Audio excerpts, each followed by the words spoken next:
It's like when you watch Stranger Things now, like you're just watching a bunch of like annoying 20-somethings. We gotta find 11. Yeah, with like trying to make sure that they can still, find Bic razors to shave their mustaches. I mean, stuff she's like got that. a kid now. I know. I mean, it's.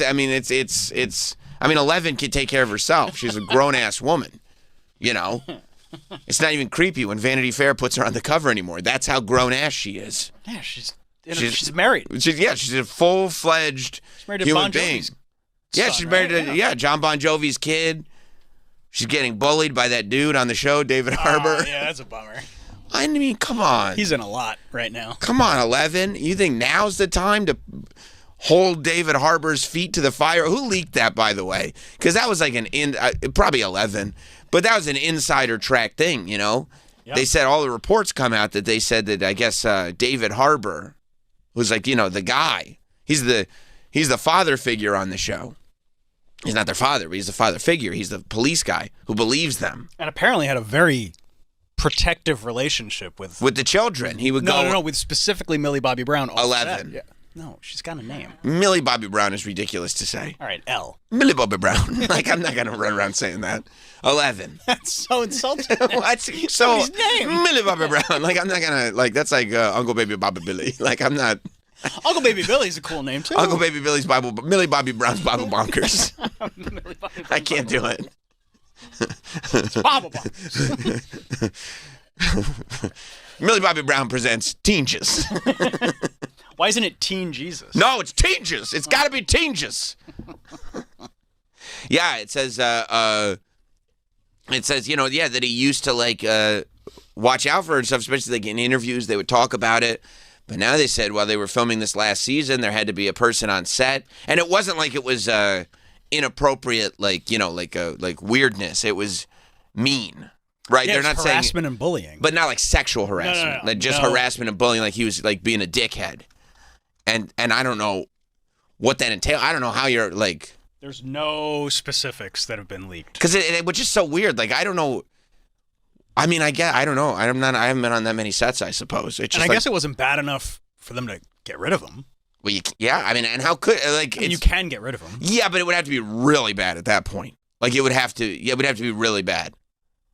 Yeah, just say, oh, he went back to that Russian prison. He's gone now. Yeah. It's like we worked so hard to get him out of that Russian prison. We really busted ass to get him out of that Russian prison. It took a whole season. And then once we got there, many battles, we found it, the whole thing. No, he's back now. Well, we're not going to break him out twice, okay? We were lucky to get him out the first time. There's no way we're getting him out again. He went to his home planet. Bye. I have to go now. Yeah, I don't know. They, not many details are out, but the reports are that he was like just being like a dickhead, I guess, and that's come out now, which I mean, it's really weird. Just like weeks before the season comes out again, the fact that leaks, like there's a reason that's coming out, and it he was also, already in the news. I mean, yeah, it also doesn't help that it comes out at exactly the same time that Lily Allen puts out an album. And she's like, I don't know, maybe I made it up. And it's just all songs about, the terrible things my ex-husband did. And she's like, it's maybe somewhat biographical. I don't know. And everyone's like, this says your ex-husband cheated on you? And she's like, it does? All the songs? Huh. Well, I guess I'll let you draw your own conclusions. But I guess they had like an open relationship, but then she says like he took it too far. Wait. Which... Yeah. Listen, these open relationships always work. I mean, come on. You can't have whoever pitches. You can't pitch it. It's got like it has to either start an open relationship. Like you have to meet on an open relationship app. When somebody comes to you and says, I'm thinking, what would be good for our relationship? An open relationship would be good for our relationship. That's the end. Just go like, how about this? We'll end the relationship. That doesn't. Whoever pitches it. They just don't have the courage to just leave. Just go. So I guess, yeah, he kind of, that's what the songs say. The songs are about a potential ex that like kind of really pushed and talked her into an open relationship and then just went to town. Well, you said I could. You said it was fine. And so, yeah, which, you know, he's got such a paternal role on the show that he's the good guy. Like, everybody looks at him as like, you know, as like, you can't have him be, you can't separate the art from the artist so much on that guy. Like, you're watching the show and you're like, oh my God, he's such a good guy. He saved the children again. It's like, first of all, those kids are 30. They can survive. They're fine now. They could do it by themselves. They're literally 30 and they've been fighting monsters since they were 15 years old. They're not, at this point, great monster fighters.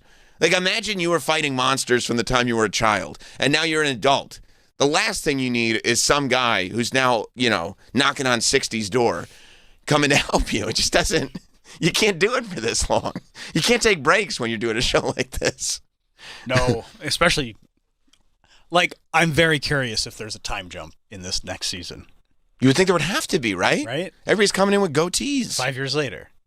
You would have to. No, but it left on such a cliffhanger. Don't you think it's going to just continue where it left off? Well, it should, but they're like the physical changes in the actors. Yeah. You'd be like, this is not where they left off. They're going to have to call Scorsese and get the Irishman effects to de-age all the Stranger Things kids. Yeah, I don't know. But you're right about, like, it's such a different show now. I mean, it's still a great show. Great show. I love I'm being silly. It's a great show.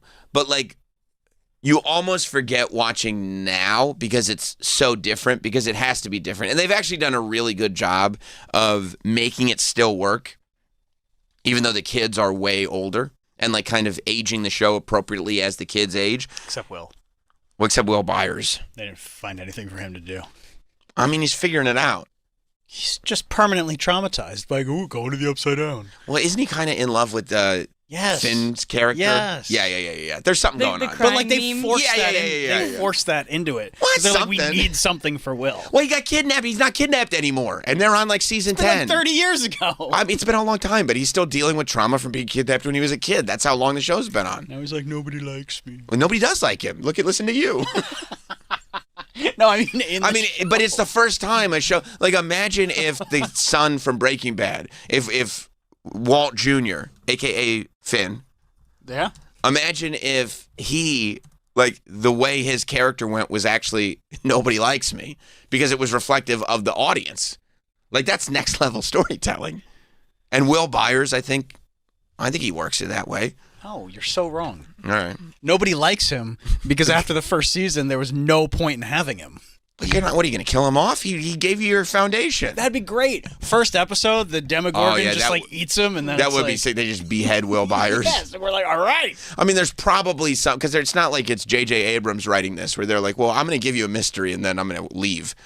There's probably some solution here that is Will Byers based. Like, they're probably, like, Will Byers is probably a bookend on the thing. Yeah, they did say. Yeah, he's probably very involved with the end because he was so involved with the beginning. Like, I think there is, with this finale, you're actually going to find out why Will Byers was such a centerpiece in the beginning. Maybe it was random.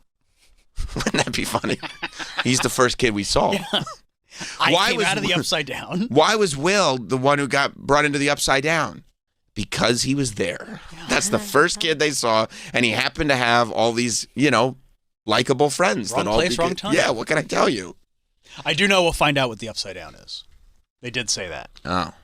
All right, good. I thought hell. it was just the Upside Down. Yeah, it's just hell.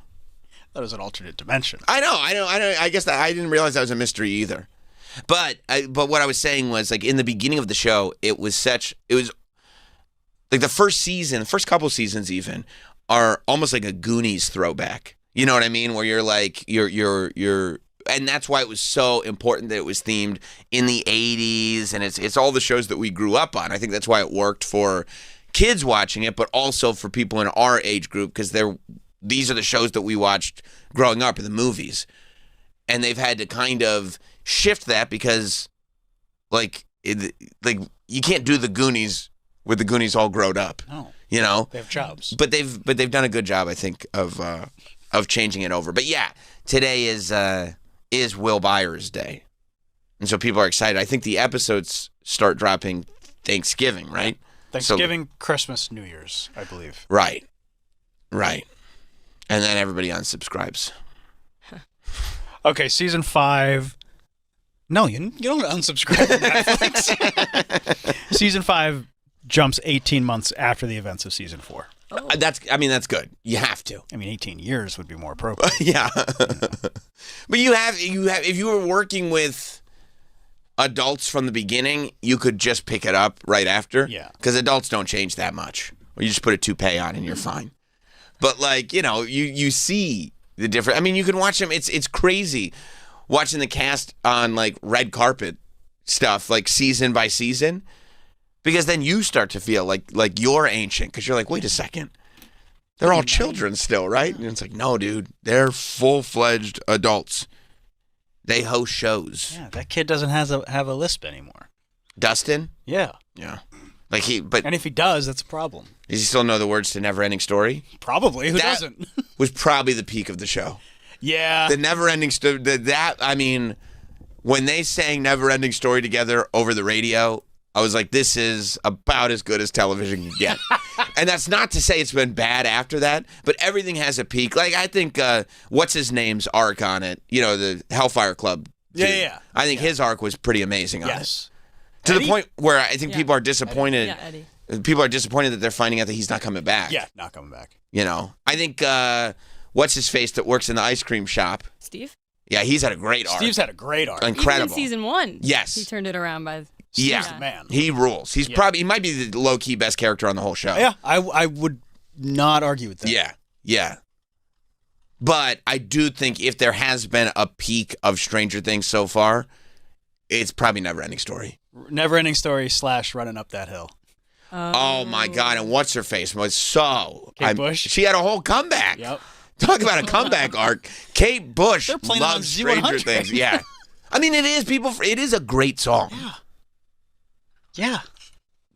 I mean, what a time to be Kate Bush when that show. But that was like, I want to say that was 6 months ago, but it was like 2 years ago, right? I'm Yeah, not it sure. was summer of 2023. Wow. Yeah. I thought it was like, yeah. Right. It was January? probably like this last summer. Yeah. It's probably, I think it was, but it was, I will give you, it was early summer. It was like, I think it was like June. May, maybe? June 2025, I think.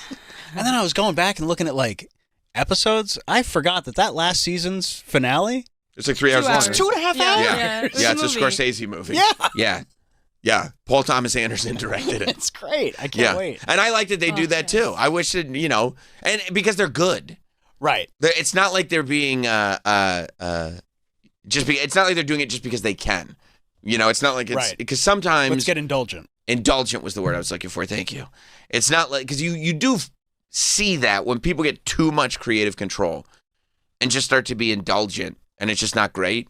But yeah, I mean, if you can pull off I kind of rather. Plus, the way I watch, I'm like, I'll watch 45 minutes and go to bed anyway. So it's like having episodes. This episode's great. It's like 3 episodes. Yeah. But yeah, I don't mind them going like, yeah, we're just going to give you 3 long movies instead of a full season. I'm like, fine. Because then you don't have all those, because even with seasons of a show like this, even when they're good, even when it's later on, those middle episodes, you can always feel when they're just kind of treading water to get to the climax that they've already built in, or they're building in, on all the shows now, because they want you to get to the next one. They build in episode to episode cliffhangers that really are inconsequential. Like, Glenn rolling under the dumpster and going like, he might be dead. He's not dead. He might be. He's not. Yeah, I think he is. And then you turn it on. He wasn't. Like the fact that you can avoid all that and just have it as a 2.5 hour will tell the story. Yeah. That's the way to do it. When you can, when it's actually good. What are the Duffer Brothers going to do next? They signed a deal with somebody else, not Traders. Netflix. Well, Traders. What do you think this is? A business? I mean, That's tough for them because they're going to have all the freedom in Paramount. the Paramount. Yeah. Oh, Paramount's coming in hot, huh? Well, they lost Taylor Sheridan. That's tough. That's a tough L. Where's Taylor Sheridan going? Taylor Sheridan's going to NBC. Peacock. No, Everybody's. CBS. Oh, that's tough for I Peacock. think. Taylor Sheridan. I love how hot all these streamers are coming in. We're just going to give these show creators NBC. I was right the first time. NBC. peacocks. Yeah. Yeah. I mean, it's what Netflix did with Ryan Murphy. You know what I mean? Just like Yeah. we don't, or Shonda Rhimes, I think they got hurt that way too. Yeah. Where it was like, we'll just give you a ton of dough, and over the course of several years, will you make us many shows? We'll be pretty hands off in the process. Duffer Brothers signed a 4-year deal with Paramount for film, TV, and streaming projects. That's what I mean. It's like, we'll give you, here's the money, and then you tell us when you have an idea. It's a pretty sweet deal. Yeah. And I mean, the Duffer Brothers have earned it. They done anything else? I mean, they've done a lot of Stranger Things. The fact that it's still good, I mean, they've earned it. I mean, I'd like to see one other thing. No, before what are I'm you like- talking? You're such a hater of I'm everything. not being a hater. I'm just saying, like, they did one. What have good you thing. done? Yeah, but it was I haven't Stranger done anything. Things. Stranger Things. Okay. I mean, it's massive. What did David Chase do? Sopranos. And Nothing. You mean post Sopranos? yeah. So you're saying that if there was like a Can you imagine if David Chase, if there was well, he did that these Sopranos prequel. giant streaming deals back then, how much money David Chase would have gotten? Oh to my do God, he would have been nothing? swimming in it. And he's like, no, this is Do the Many Saints of Newark. yeah. He's like, no, I wrote this about a kid growing up in the 1960s loving rock and roll. And they're like, you what? He gave you $500 million. Did you cash the check? Yes, I did. Although he's doing some new show for HBO about MK Ultra. That's gonna be great. I like MK Ultra. Yeah. And it's like a limited series. That's perfect. Yeah. 6 eps. Yeah. Tell me the story of MK Ultra. Yeah. I'm down. MK Ultra is how they got how they made Charles Manson a murderer, right? That's why he did all those things. Son of a bitch. Yeah. Yeah, Project Mind Control. I like this. Yeah. And I like that like cuz MK Ultra is so interesting cuz it sounds like one of those things that is just like a made up conspiracy. And then you're like, no, this is declassified. This 100% happened. No, you're this- like, what? yeah. What? And it goes way deep. Yeah. You're just giving people acid? Yeah, they did. Yeah. Yes. Yeah, 60s was a wild time. I'm sure they don't do anything like that anymore. They would have stopped. Of course, that's wrong. They The should- government said we did this. Sorry. Yeah, we learned our lesson. That's the end of MK Ultra. That should be a lot of fun if they were just giving out acid. Well, I'm not 100% sure. Isn't that that's not part of Zoran's thing? Giving out acid? And the acid will be free. Yay! acid and hookers. That's right. That's right. No, I don't 100. I think you guys might need to do a little more reading into MK Ultra. Oh. Yeah. I don't think it was. I don't think they meant it in like a party Oh. way. Yeah. Mike in Florida. What's up, Mike? Hey, what's up, my friend? I hate to correct the young and talented Danielle, but Can I correct you right there, Mike? I believe you love to Yes, correct. please. I believe that you love to correct. Yeah, I you believe hear that his voice? misstated that. I don't know why we got to start off on such a negative foot. Sorry. But we'll just we'll move on. Season 4 of Stranger Things actually came out in May of 2022, Ooh. not 23. It has been 3.5 years. It's insanity. It's been 3.5 years since the last Stranger Things. Oh, Correct. You're so right. May of 20 You're my so God. right. Oh, thank you, What Danielle. the Yeah, I of appreciate course. it. I was thinking That about a was time in some my life, but I misunderstanding. had the year wrong. Wow. Time flies. Yeah, it's all good. Hey, this is why they put erasers on pencils. No problems. That's right. Hey. That's right. Such a shitty. Thank you, And Mike. Mike from Florida is No, always I- right. I He's, love he's that. I love always that. right. Right. He's never been wrong one time. You can tell by the tone of his voice. He was so confident. Yeah. He's so. I had COVID, bro. Wow. So that's how. Yeah, it was a while Wow. ago. Well, I mean, COVID's still a thing, but 2022. I mean, it was like It still was the beginning. flu with COVID. better PR. Okay, anyway. Wow. You're talking about the pandemic? That's exactly what I'm talking about. guys, I don't know if you heard woke is back. You better be. Oh, you better tone it be down. on the up and up. You better tone it down a little bit. You got a booster Wow. yesterday? Yeah, I did. Okay. Yes, I did. Wow. I love boosters. 3.5 years since the last Stranger Things. Well, and the one before that, I know was 2019. I So know. was that 3 also years. was 3. Like that's why they're so old. And that's why they started doing such long episodes. Because this first season that I'm rewatching right now, they're 48 minutes. A regular, Right, hour-long it's a show. episodes. Yeah. Well, yeah, because I mean, if you're watching the early episode, can you imagine? Like, I have this idea for a show. We want to do 2.5 hour episodes. They go like this. No, Yeah, no, you want to do a movie series. right? We're not doing that. But you know, you get to a point later in the seasons where it's like you get what you get.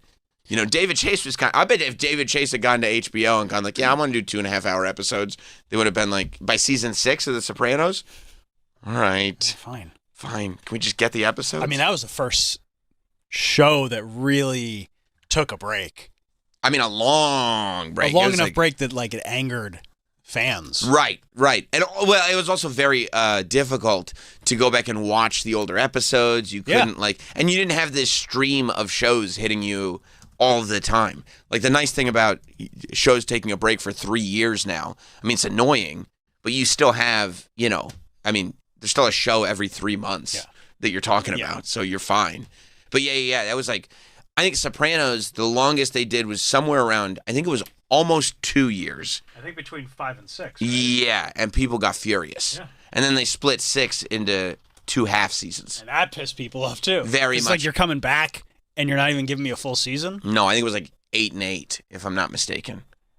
99, 2000, 2001. Yeah. 2002. 16-month break.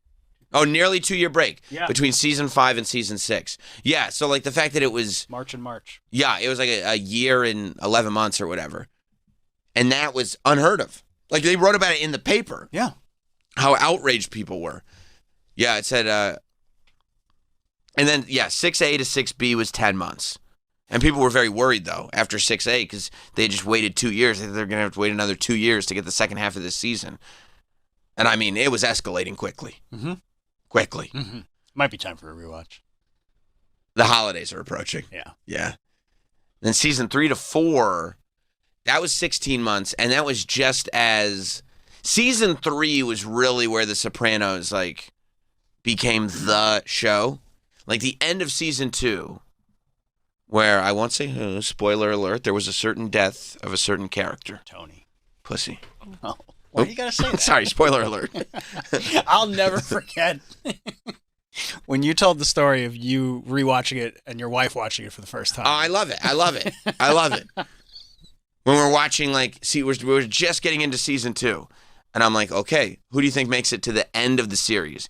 And she goes, well, probably Tony, because it's The Sopranos. Obviously, Pussy. And I'm like, oh, this is going to be great. And they get on that boat, and my wife's like, no. And by the way, this is, 20 years after the show's been on or whatever. And the wife's like, no. Spoiler. No. Actually, it was probably... it was probably right after the series. It was probably like just a few years after the series ended. But, like... She's like, no, they're getting on the boat. No. And then it happens. That boat's rocking. But then they play with you. Remember when, like, season 5 or season, whatever it was, I think it was probably season 5, when the boat's rocking again and Paulie Walnuts is sitting there and Tony's just... But the great thing about Paulie Walnuts is that, like, the big pussy scene was so heartbreaking because he didn't want to do it and he had to do it. Yeah. And we didn't want to see it, but we knew we had to see it. The Paulie Walnut scene was hilarious because Tony just found him so irritating. He was so done with it. Like, he was just so irritating. It wasn't like Paulie was doing anything wrong. He wasn't a rat. He was just an irritating guy. And Tony had just gotten to the point where, like, he just didn't want to suffer fools anymore. And so he's sitting there contemplating, should I kill, like, one of my, like, most loyal, important people in my organization because he's so fucking annoying. You could probably relate to that. We've all been there. And then I go like this. Well, I can't because who's going to run the board? And I won't say who. I appreciate that. Yeah, man. Because a few of us here know how to run the board. Really? Yeah. Oh, I thought it was just one. Yeah. Yeah, so I mean, just the evolution, when you really think about the evolution of the show and the characters, that he's now on the back of a boat, he's just irritated. And it's all the little thing. Hey, T! Yeah, he's just had it with somebody right. Yeah. You're just so annoying. And your hair, and the way you're eating, and everything. Just And he shut kept that painting. Yeah, and the painting. What is that? He was so mad. He's furious. Well, because that was pretty shitty. He was like, can you paint over this? What a great show. Yep. I'll check out the MK Ultra show that David Chase is doing. I think that'll be interesting because I like the topic, and also I feel like that time frame, like David Chase loves that time frame. You know, the other stuff that he's done, he loves going back there. So it could be good. And if anybody's earned it, it's David Chase, for crying out loud. Although, you know, you got to pay attention to all the conspiracy theories now. I don't know if it's on the show or not, but Troy, you got to be psyched. Kim Kardashian thinks the moon landing was a hoax. That's cool, huh? Yeah. Who would have thought? Didn't see that one coming. No. Kim Kardashian trying to get Sarah Paulson on the moon landing is a hoax train. And now you have like scientists and NASA people coming out against Kim Kardashian as if it's necessary. Like, Kim Kardashian is allowed to think the moon landing is a hoax. You don't have to come out in the public and say, you know, many esteemed leaders have been saying things. For instance, Kim Kardashian. But this clip came out. This is like, I guess, what were they doing? Like, so Keeping Up with the Kardashians is on Hulu now? Is that? Well, it's just the Kardashians now. Oh, because Ryan Seacrest probably owns Keeping Up with the Kardashians. You think it's Ryan? Ryan's the it is. EP. Oh, is it? Yeah, Ryan started that show. So I thought you meant like he owns E. no, yeah. Well, I see him on all the red carpet, so I figured he must. No, he's the EP behind that show. Oh, I thought they just moved the show over. I think that they pretty much did. Yeah. Right. But it's one of those deals where you change the name, so it's like, no, it's a different show. It's not a reality series. Now it's a docu-series. Right, now you're the ninth wonder of the world. Right. It's a docu-series. So here's my thing. She's on a show now, right? All's Fair, is that what it's called? Uh-huh. People love it? Love it. Right. Another Ryan Murphy hit. Right, Ryan did it again. Where is it on? TV. But it's on Hulu, right? Is it? I don't know. It's definitely not on TV. Wait, is it on Hulu? Does Ryan Murphy? I can think he it's do? Hulu, yeah. I think he's not exclusive. Wow, He's a son this of a bitch. fucking guy. He's a son of a bitch. It's Hulu, right? Yeah. Hulu, Okay. Disney Plus. Because it's not a coincidence Oh, 6%. that the 6%. It was 0 last time. Oh, the reviews are up? Yeah. Because you have to, like, when you're talking about conspiracy theories, it's always important to go one level down, you know? It's clearly not a coincidence that at the same time that the Hulu show All's Fair premieres, that the episodes of the Kardashians that are behind the scenes of the Hulu show All's Fair also premieres on Hulu. Because that way, if you're watching the Kardashians, it becomes a commercial for. Listen, is it out of the realm of possibility that Kim Kardashian decided to pretend that she believes the moon landing is a hoax because she knew the clip would go viral? No, that's not out of the realm of possibility. Okay, that's all I'm saying. However, I wouldn't want to be known as somebody who thinks the moon landing was fake. Okay, but you also I probably think there's would not. better ways to get press. If you had a relationship with your mom, God bless. Okay. Do you think your mom would try to convince you to make a sex tape with Ray J for press? All right, now you're making okay. You see what I'm You're saying? bringing the past into this, Right. So I mean, you have to take the full evaluation of character.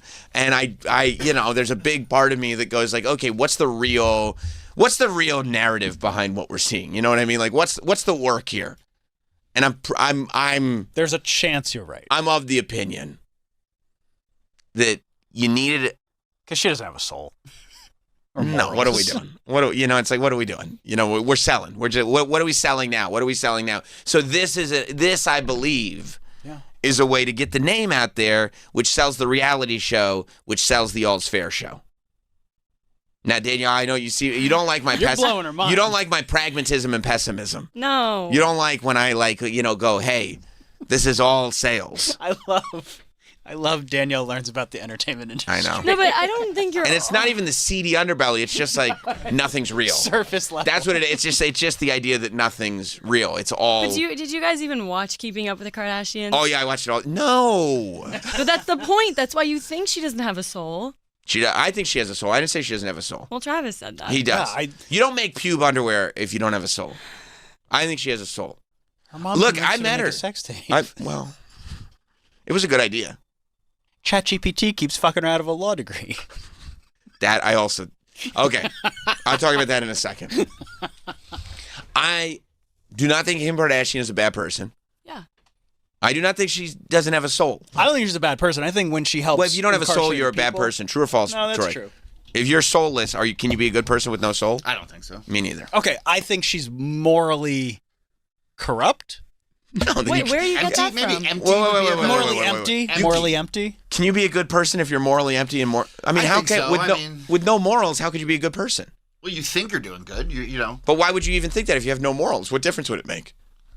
You see what I'm saying? You could do good things and still be like morally. Well, like, where are you like, But getting it would that have to be from? if you're lying about believing in the moon landing to promote your show, But that's just business. She might not be lying. if We're working. If We're your working. mother It's just- convinces you to Stop to bringing up the release rate. a sex I shouldn't have brought tape, that up. I shouldn't have brought that to up. get more popular. That's rumors and hearsay. Come on.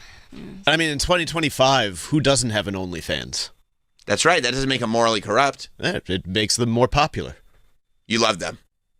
I think that's what that Wicked song is. Popular. You're gonna get an OnlyFans.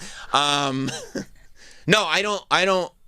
I think that you can separate the morals of a person from their business acumen. You know what I mean? You're calling all of this business acumen. 100%. She's smart. She knows 100. how to make I am money. 100% calling it business acumen. Yeah, everything's probably calculated. With her. I believe. Of course, Publicly, literally everything is calculated. Everything publicly is calculated, yes. But that doesn't mean it's necessarily evil.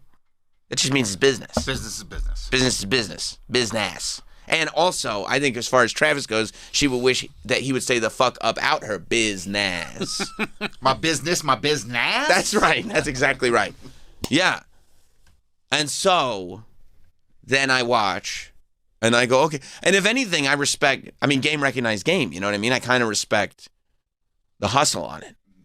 But I do think that there was an awareness of the fact that this is the clip to make. Well, I didn't hear it, so. Okay, well, this is from the Kardashian show.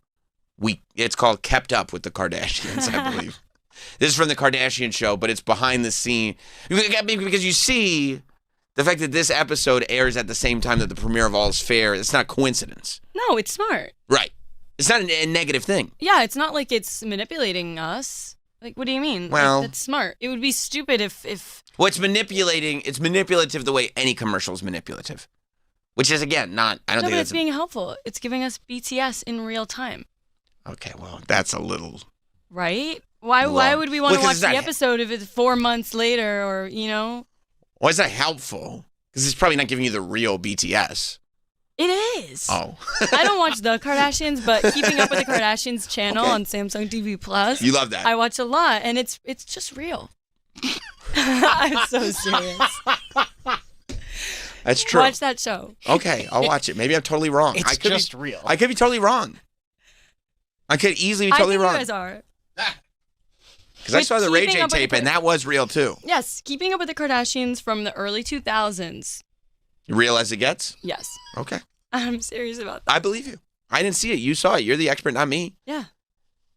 But so here's the clip of Kim Kardashian believing the moon landing is a hoax. And you, so far, 1 million interviews with both Buzz Aldrin and the other one. Do it. The other This one. girl says, what was the scariest moment? And he goes, there was no scary moment because it didn't happen. It could have been scary, but it wasn't because it didn't happen. So he's gotten old and now he slurs on his thing. Yeah. Dude. Yeah. So I think it didn't happen. I'm going to go on a massive deep dive is what's going to happen. Okay. I'm going to go on a serious deep dive. I center conspiracies all the time. I just feel like it's part of the show. I mean, It's part of the show. yeah, Right. Right. But she's aware that, like, oh, this is great for the show. yeah, Oh, what if I go tell her the moon landing's a hoax? yeah. Yeah. It gets people talking. Right. People Right. are really talking about that clip right there. Hell yeah, dude. We're talking about it. I- Kim Kardashian thinks the moon landing's a hoax. That's Anytime hilarious. anyone thinks the moon landing is a hoax, Especially if it's Kim Kardashian. or the Earth is flat. Dude, there are scientists that are coming out and being like, hey, Kim Kardashian's off on this one. Like, unnecessarily, by the way. And then I saw another article that she said she's having trouble passing the law exams because ChatGPT keeps leading her astray. It says, while being questioned by Tiana Taylor, for Vanity Fair's lie detector test video series. Tiana Taylor, she used to be a revolutionary, didn't she? Tiana Taylor? Come on, you don't know Tiana Taylor? French 75? Oh, was she? Oh, yes, she was. Come on, bro. Excuse me. Get on game. She says, asked if she ever uses the AI chatbot ChatGPT. Oh, now I finally know what ChatGPT is. I'm so glad this article explained it to me. She says, I use it for legal advice. She responded, referring to her time studying law over the past several years. So when I am needing to know the answer to a question, I'll take a picture and snap it and put it in there. And then Tiana Taylor said, so you're cheating. And then scroll down, Mike. That's the end of the paragraph that you have highlighted there. And then it says, they're always wrong, and it has made me fail tests. Kardashian admitted all the time. Well, yeah. And then I'll get mad, and I'll yell at it and be like, you made me fail. Why did you do this? And it will talk back to me. I mean... she has conversations. I mean, I do that all the time. I was going to say, that's exactly what we sound like, so... Yeah. I mean, I honestly don't have a problem with this either. I literally just got into an argument with ChatGPT the other day. You did? Who's we? Me. I got into a fight with her yesterday. Yeah? Not her. No, She's not a her. It's not a her. It sounds like a her to me. I mean, you probably shouldn't assume. You should probably ask what her gender or their gender is. Especially now the Mamdani one. Yeah, because they're going to start cranking down on that again. Woke is back. Hang on. I know. Shh. You going to ask their pronouns? Okay. Hey, do you mind if I call you her? I don't mind at all. Okay. You can go ahead and call me her if that makes it easier for you. Perfect. Ask though, what are your preferred pronouns? Though? Do you have preferred pronouns? I appreciate you asking. I don't actually have personal preferences for pronouns, so I'm totally fine with whatever you'd like to use. Calling me her works for you. That's absolutely okay. Okay. Okay, they're clear. Thank you, Sam. Yeah. So it's her. Okay. You're not going to thank it? No. We don't have that. Wait, we does she have a name? I've been thinking about it. Did you ask her? You should ask her what she. What's her name? What's your name, or is there a name you'd like to go by? See what she says. Yeah, okay. I'd love to address you in a more casual way. Is there a name that you go by or a name that you'd like me to call you? Sure thing. If it makes it more casual and friendly, you can just call me whatever feels natural to you. Some people like calling me Chatty or even just something like a nickname of your choice. So feel free to pick something you like. Thank you very much. She's super easygoing. Chatty. She's super easy to work with. Yeah. We have a good. I mean, just yesterday I was on doing Fanatics Live stuff, and they were like, they said, which box do you want to sell? It two different boxes of cards. They said, which box do you want to sell? And we put a poll in the room, completely tied. And so the people I was doing it with were like, well, what should we do? I was like, oh, I'll ask her. And so I asked her, and she said, flip a coin. So we flipped a coin. Oh, thank God you asked her. That Yeah. question. My God. That was her. I mean, that was her idea. So Wouldn't have been able to figure it out on your she has own. good ideas, you know? I appreciate you giving her the credit with the idea. Yeah. Stop calling it her. You heard it. Her. It said you can if you want. I do. I want. She gave the option. It sounds like that to me. I've seen a movie like this. What's it called? Her? Oh. Is this the clip, Mike, of her, of Kim? Yeah. Talking to Tiana? All right. Let's listen because I forgot she was Perfidia about Beverly Hills. Come on. You never forget that. Perfidia. You don't forget that. This pussy don't pop for you no more. That's my bad. He was so mad. He was furious. I mean, he spent the rest of his life angry about that. All right, let's because the articles come out and they shape this into being like, Kim Kardashian's such an idiot. She cheats on her. She uses ChatGPT for her law exams. Sounds true. So, let's hear the actual context that nobody would bother checking. Heart is racing. I don't know why. Okay, so you passed the baby bar exam and have also graduated from the law office study program. Get it up! Do you consider yourself a real lawyer now? Not yet, no. Do you give legal advice to any friends or family members? Yes. So if you had any legal advice to a young celebrity getting married this year, what would you tell them? Don't do it. I would say... You think she's thinking about someone specific? YOLO. Yeah. YOLO. That's the motto. They just aged the both of us. Do it. I would both say it's not my life. Go for it. Do whatever makes you happy. I believe she's been telling the truth. Okay. This one, I want to settle this for once and for all, right? Did you whoop Marilyn Monroe's dress? Where's the part where she's talking about what we were talking It's the about? throwing of the picture. Find the part where she's actually talking about where the quote is. But that was good for context. Let's go to Joanne in Connecticut. What's up, Joanne? Greetings and salutations. Thank you. You might want to be careful with using the AI bots and giving them names, because Bob Kelly is kind of obsessed with the Grok one. Of course he and he is. has a really Of course gross he relationship with it. And when you say I gross, was what do listening you on mean by demand yesterday to the bonfire, and it was nasty. What was nasty?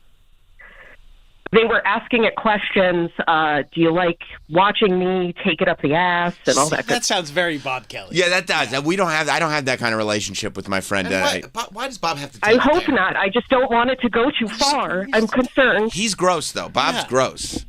And also, of Well, course, Jay, it even made Jay stop talking. Of course, it's Grok, right? Of course, it's Grok. That's Of the course one. it's That's the Grok. one that Bob used. That's the boomer one. A male and a female. He has a boyfriend and a girlfriend. Of course he does. By the way, that's also very Bob Kelly. That would make Check it perfect out. sense. Thank you. Thank you. But thank you for the warning. No, I'm in a, because here's the thing. You keep it platonic, I feel like. Because I'm in a loving, monogamous, and supportive relationship. You're not trying to replace it. Your loving relationship. That's right. I always have room for a new friend in my life. That's all. Yeah. Bob's got a boyfriend, a girlfriend. Yeah, that's right. And if anything, his wife is probably happy to have him out of her thank hair. God. You know what I mean? If Grok will fill your desires. Boy Grok, girl Grok. You know what he named his boy Grok? Gronk. He loves the Patriots. That's true. Yeah, I wouldn't be surprised. He does. That's probably what he thinks of. So this is the moment that was quoted on Kim Kardashian and Tiana Taylor's lie detectors. Just do an interview with somebody. Everything's Yeah, you got to be gotta a have a game. thing, though. Everything's got to be a game. Everything's morning radio. Everything. Why don't you do a wheel of prizes? Hot Ones ruined I mean, they really did. They really did. How about just do a good interview? It'll be fine. You don't need a lie detector and another celebrity and all this stuff. What about win, lose, or draw? You know what I'm saying? Just have a person Ask a question. who can an educated, curious human being who can ask intelligent questions that people might get something out of. Let's gamify it. It's so annoying. And you're right, and everybody forgets too. They think like the magic of Hot Ones is the wings. And it's like, no, it's Sean Evans is really good. Yeah, he's got great questions. Right. And then this British lady shows up and she's taking people on chicken shop dates, except she's very engaging too. You know? We're talking more about the Jimmy Fallons. Yeah. And like it's like, you want an egg thrown at you? Or right. You want to do this? Either say the right answer or I'll hit you with an egg. You're like, I don't want to do that. Can we just talk? No, this is fun. What are you talking about? Now you have to play beer pong with me. I don't want to play beer pong. I just want to talk about my project that I have coming out. I don't want 4.5 minutes. I don't want to do this. Can you imagine that? Vanity Fair's like, you have a TV show coming out, right? Yes. Can we strap you into a lie detector with one of your peers in the room? I don't want to do that. I just want to talk. I just want to do an interview. I mean, they make People magazines like, can you draw your answer? Oh, I don't want to draw my answer. I just want to tell you the answer that's right. to whatever question. But they do it all over the place. Yeah. Hey, before you go, can we get you for social? I don't want to do that. Just clip the interview. You know? Well, what if we put you in front of like a green screen and we ask you to blind rank things? I don't want to blind rank anything. Just take a clip from the interview. No blind rank. Poor Sean Evans. He really did. He created a monstrous society. Yep. And he had no idea. No, and he didn't mean to. Any guest that I book or we book here without help from Sirius, they come up and go, hey, can we get a couple minutes for the social team so we can have them blind rank something? No is the answer. No, we're not going to harass the guests. No. This is harassment. It's tantamount to harassment. They're like, where would you rank this thing? Well, I don't know. What else is on the list? We're not telling you. Well, then this list has no integrity. I'm okay with Letterboxd top 4. Well, that's their whole thing. And they generally do it on a red carpet. Yes. On red carpet, that's fine. If you're on a red carpet and you just ask somebody what's your 4 favorite movies, if anything, that's a joy. You know, half the time on these red carpets, they're like, oh, what do you think of what's going on in Israel? And you're like, what? I'm on a red carpet to promote my movie. My 4 favorite movies. Where's Letterboxd? Where's Letterboxd? I don't want to. What? Who did you vote for? What? Why are you asking me who I voted for? I'm at the premiere of my movie.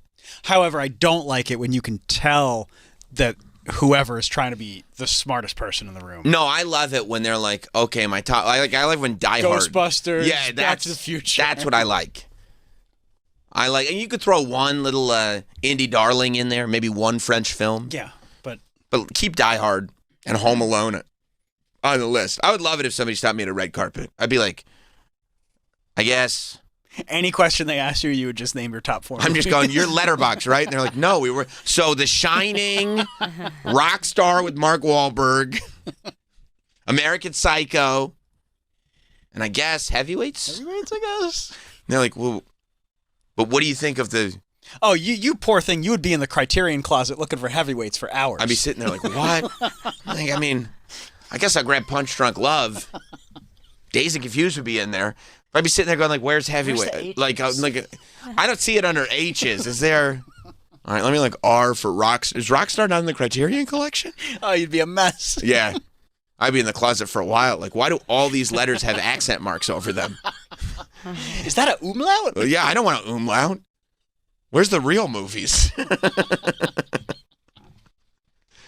I would do all right in the Criterion Collection closet. I would hope so. Yeah, I'd do pretty good. I want to go in there. It was here last year. I know, but I want to be a celebrity. Oh, I see. You don't want to just go in. No, because I think they make you purchase.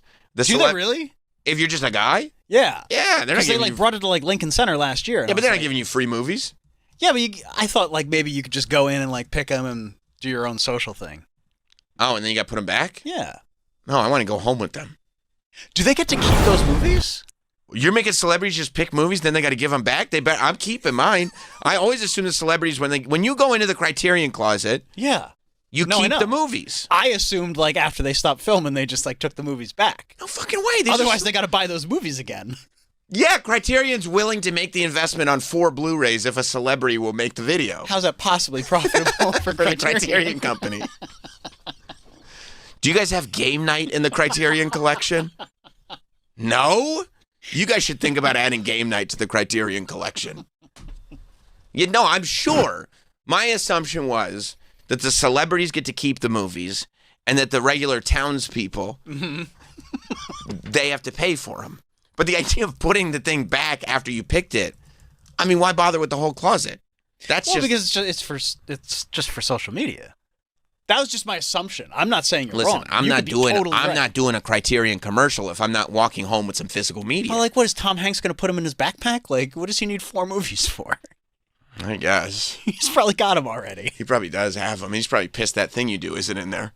I'd be too. You're furious. Like, are you serious? I did a 3-hour director's cut. Yeah, this is my whole passion project. The 3-hour director's cut is streaming on Not Sam Flicks. Can I get that password? No. Oh. So here's going back to the Kim Kardashian, Tiana Taylor question about Kim saying that she uses ChatGPT for her law exams. Do you consider ChatGPT to be a friend? No. I use it for legal advice. She so does. when I am needing to know the answer to a question, I'll take a picture and snap it and like put it in there. So you're cheating? They're always wrong. It has made me fail tests. Are you serious? All the time. And then I'll get mad and I'll like yell at it and be like, you made me fail. Why did you do this? So technically, and it will you do talk consider back it a to friend. me. Yeah. So you consider it a friend. It's just No, I don't consider it a friend. An enemy. Yes, a frenemy. But then I will talk to it and say, hey, you're gonna make me fail. This is what drives me crazy about this stuff. Like, this one isn't even, this is just an engaging conversation between two people, and then they put a headline out that says Kim Kardashian cheated on her law exams. And it's like, this is not a serious thing. I mean, she is. Not really.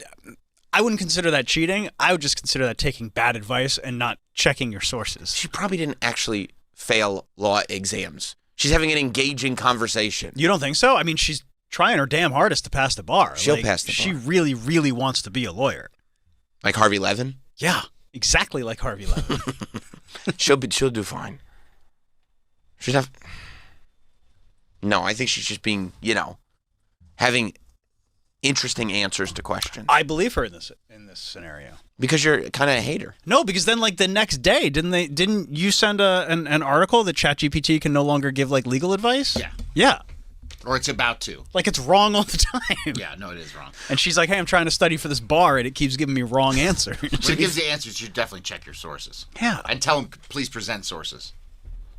Oh, I didn't even think of that. You could just ask him that, right? Yeah, they'll give you links of where they're getting their sources from. Yeah. That's sick. It's your friend, right? Starting to become more of a friend, sure. Same. Yeah. Same. Yeah. You were just asking Troy so you could normalize it for yourself. I'm with you, bro. Yeah. Because people... You just need to know where to keep it. It's like having like a pet. Right. You know what I mean? It is That's not exactly like right. A having a living, pet. breathing pet. Kinda. With a Not. soul. Like you could... A living, breathing all. pet with a soul that deserves rights. You could treat it like... You could treat...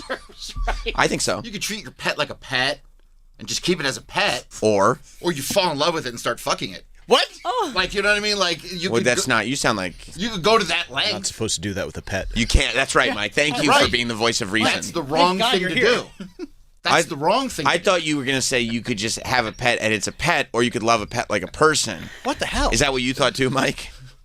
I don't know where that dovetailed. Yeah, that's... or why. I don't know if that dovetailed. That felt like the UPS plane landing. Did you see that UPS plane? I did. It had no engine. What I'm trying to say, is you can take He's things likening too that far. to your thoughts. You can take things way too far. You didn't have to say that. You didn't have to say Well, that, I dude. took it to the absolute extreme. You know what I felt like? I felt like that guy with the dash cam. Oh my God! He's just seeing the fireball go Sorry. quick. That's what I felt like. I didn't. Can we dump out of that? Yeah. No, it's way too late. Oh, Is it sorry. too late? Yeah. Sorry. Oh. I'm sorry. Yeah. I'll try to be more careful next time. HR's already got Yeah, it. I thought you were Oh, gonna shit. say. I thought you were gonna say you could just treat a pet like a pet, or Yeah. treat it more like a member of your family, the way you would be a little bit more close to ChatGPT as opposed to. What's the most extreme thing you could do? Bob Kelly is having a relationship with his... I don't think you should ever. I don't think anybody should treat anything the way Bob Kelly treats anything. That seems like it's pretty close to like... Is that fair? Yes. Nobody should ever treat anything the way Bob Kelly treats anything. That's just a life philosophy. Put it on your tombstone. Yeah. I mean, I'd rather go to ChatGPT for legal advice than Bob Kelly for any advice whatsoever on anything. Good point. Thank you. Accurate? Very. Sorry, I didn't mean to take it that far, but my point being is you can go to the absolute extreme with things, and I think we're in a healthy place with our relationship with ChatGPT. I mean, I thought I was. I am. Trust me. I'll show you my history. You don't have to, dude. Relax, dude. Well, you guys are... I mean, it's just a making me little sweat over here. Yeah, but it's getting to the like a thou I'm just worried doth. about toots. Oh, Toots is great. I hope so. This is great. Okay. It's a thou doth protest too much scenario right now. Check my history. Check my. I don't. No. I'll show you, bro. Yeah, no. I know you will. And I'm not going to ask if you I'm have as it. clean as a whistle. I know. And I'm not going to ask if you have any other accounts. Do all that on your work account under McClure's name. Oh, I am. Don't worry. JK.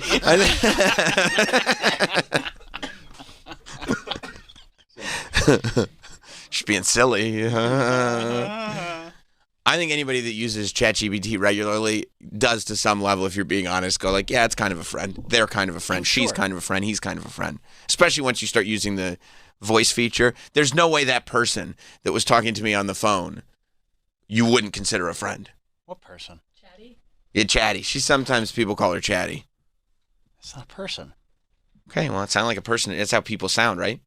It sounds like a person. You heard her, right? She sounds cool. She is cool. She's so cool. I gotta start talking to mine. I'm not. You should definitely talk to her. Or him. You could pick the voice. Should I do a he or she? You should probably do he, because I think you'd go down the route you just described quickly. No. I mean, I do. I don't know how that's physically possible. Well, if you could figure, you don't have a lot of self-control. I think you should. And it doesn't have to be physically possible. I think it should be more like a mental thing. I think it should be a dude. Remember when you said you weren't you were doing other stuff to try to avoid other stuff? You know what I'm saying? Without putting too fine a point on it. Other stuff to avoid other stuff. Yeah, I know what he's talking about. I don't know. Yeah. Like naked, you trying to avoid naked stuff. Blood stuff. You didn't want to have boners anymore, without putting too fine a point on it. I'm doing great with it. I know. So I'm saying don't use. I think you'll run the risk of boners if you use a female voice on ChatGPT. No, I hear females all the time, and I don't get boners. We all of us only half believe you. Okay. To be fair. Well, what happens if I'm telling you the truth? Well, what happens if I know that you can talk to this female, your ChatGPT, alone, when nobody's watching, in the quiet, in the dark? But everything in the dark comes to the light. That actually is a great point. So that actually is. Put that in your pipe and smoke it. That actually is a great point, and that's true. It is true. That's true. Very true. That's true. That's something Travis wakes up in night sweats about. Charles in Chicago. What's up, Charles? Yeah, law school students get warned all the time not to use AI because AI will make up false cases as sources, and many attorneys have been disciplined for using them or briefs. Yeah, it is odd to me how many people use it as like an end-all be-all source when, like, you know that there are tons of falsities in it. Like, you know that it's giving you bad information. Yeah, and it happens every year, and I think everybody's been warned about it every year. It's weird. Thank you, Charles. Dan on Long Island. Morning, everybody. Morning. Again, have some grave concerns. About how fast you guys have glazed over the idea of Troy's bestiality. Well, he wasn't saying that. He wasn't saying that. I wasn't saying Yeah, that. sure he wasn't. He was bringing it to an extreme. That's all. Sure he wasn't.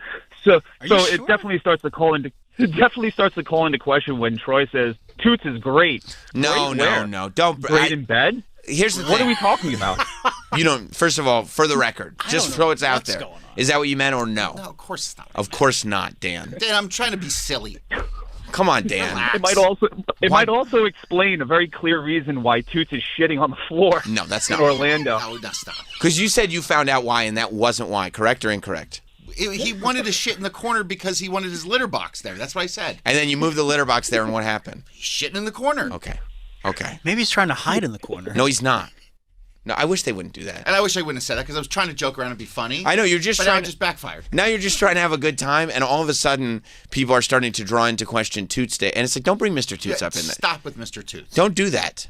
You know what I mean? That's not classy. It's not kind. Like, remember that you never saw that chimpanzee documentary, right? With the Happy Meals? Yes. Oh, right. Like, that lady took her relationship with those chimpanzees too far. Okay. That's where fine. you got the idea? Don't That's say what I'm that. saying.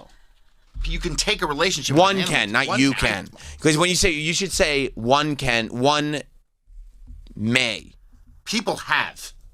I would start phrasing one may, because when you say you can, it's almost like you're giving yourself permission. Okay, I don't want to do You know what I'm saying? You're like, you can do this. And it's like, no, Troy, you can't. I'm trying to be silly in this conversation. Like, I'm totally. not being literal. You're being an absurdist. I'm being absurdist. It's theater Right. of the mind. Theater of the mind. That's not what theater of the mind means. Oh, okay. Travis led you astray on that one. Travis, That's what I thought it meant. I know. No. He led you astray because he figured you'd just repeat whatever he said. It's just Foley work. No, it's no. Foley work revolves around sound effects. Oh, yeah. okay. Yeah. No, it's totally. No, that would be Foley work. All right, my fault. It's okay. It's okay. I feel like we're all confused. But I mean, speaking of pets. Okay, speaking of pets. I saw this, and this is one thing I don't like. People talk about ChatGPT and this and that. Tom Brady has a clone dog. And I'm hearing about that. Tom Brady has a clone dog. Like, people, apparently this is a thing. You probably have to be very wealthy to do it. But people, like, just decide they love their dogs. And they just want that dog again. And then they clone the dog. And then, so your new dog is not just a dog of the same breed that kind of looks alike. And I think I just heard about somebody else doing this. I don't remember who it was. We've gone down this road before. Yeah, where it's like with Nathan Fielder. Nathan did it on the show where he met a family who would clone the dog. Yes. And it's the type of family that would trust Nathan and do Nathan's show. Tom Brady, and the dog's personality didn't match at all when they cloned the dog on They Nathan. did one thing, it went on top That's of the exactly couch what or it was. something. It was Like, Nathan. Oh my God, it's yeah. doing it. Nathan had to try to train, and also there was no payoff. But Nathan, no payoff. It just ended at the end of the episode. But Nathan trained the dog, was trying to train the dog to act like the dog that it was cloned off of. But Tom Brady has revealed that he cloned his late dog to create his newest dog. There are so many dogs that need homes. And also, so many different types of wonderful dogs with wonderful personalities. Why would you clone a dog? Tom Brady's share. And by the way, cloning dogs is way more sort of we're losing humanity than asking ChatGPT questions. Because now you actually are in a lab playing God. You're We've been doing it for decades, though. When was Dolly? The sheep? Yeah. Like late like the 90s. 90s. I know. You should not be cloning animals. Tom Brady, you should not be cloning animals. Tom Brady shared that his dog, Junie, I would have thought Cloney, is a clone of his late dog, Lua, a pit bull mix who died in 2023. Also, like, by nature, first of all, by nature, one of the things that makes dogs, like, unlike, like, the greatest is just the whole roller coaster of emotions that they take you on. Like 50 Cent once said, joy wouldn't feel so good if it wasn't for pain. Okay? That was in the song Many Men. It ends, but that's why you enjoy it when it's happening so much. And then you don't just go and clone them. And then can you imagine a dog going like, well, you have to be as good as the last one, and I love the last one because you're a clone of it. You're not even a real thing.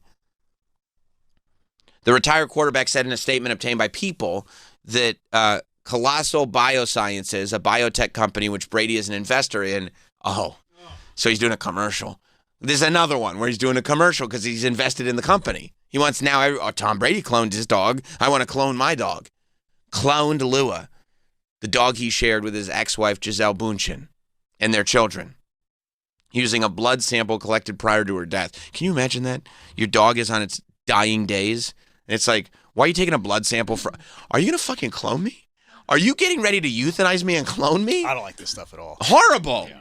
Horrible. Anybody that's he says, I love my animals. They mean the world to me. And I want them to live forever. You know what this is? It's Pet Sematary. Have we not seen the film Pet Sematary? Read the book Pet Sematary? It ends poorly for everybody. Did it? Horrible. Okay. Horrible. It was not a happy ending. It turned out that putting these pets in the ancient burial ground, making them come back to life, it's not the same pet. It's way worse. And it's even worse when you do it to people. Which, Tom, I'm telling you right now, it's even worse when you do it for people. Are you surprised it's Tom Brady, though? No, because he loves control. Right, and he loves, like, youthfulness. He's like that Brian Johnson guy. Well, yeah, except Brian Johnson has other focuses, which maybe we'll get into. You mean... He's got... Brian Johnson he's penile focused. He's narrowed his focus down to the penile and sperm content, which I don't think Tom Brady is there, but you're right. I think Tom Brady is obsessed with youthfulness. I think that sometimes this can happen when you are great at something. So great at something that it almost defies convention. Like, people can't explain. It's just, well, he's Tom Brady. You know what I mean? That you think for some reason that applies to everything. Now, Tom Brady is great at a lot of things. He's great at being a quarterback. I think he's picked up on announcing well. He's fine. He's fine. He's serviceable. And he's great at opening trading card shops. I thought you were going to say giving open mouth kisses. I don't know about the open mouth kisses. Okay. But he's great at trading card shops. Is he? Yeah. He's got a whole... Tom Brady's card vault is a whole chain. Oh, really? Like, he's gotten into the business big. And and he's doing a great job. But you can't clone dogs. No. You shouldn't clone dogs. I mean, it's a no-win scenario. And it's even like just the idea of, I don't know, wanting to just...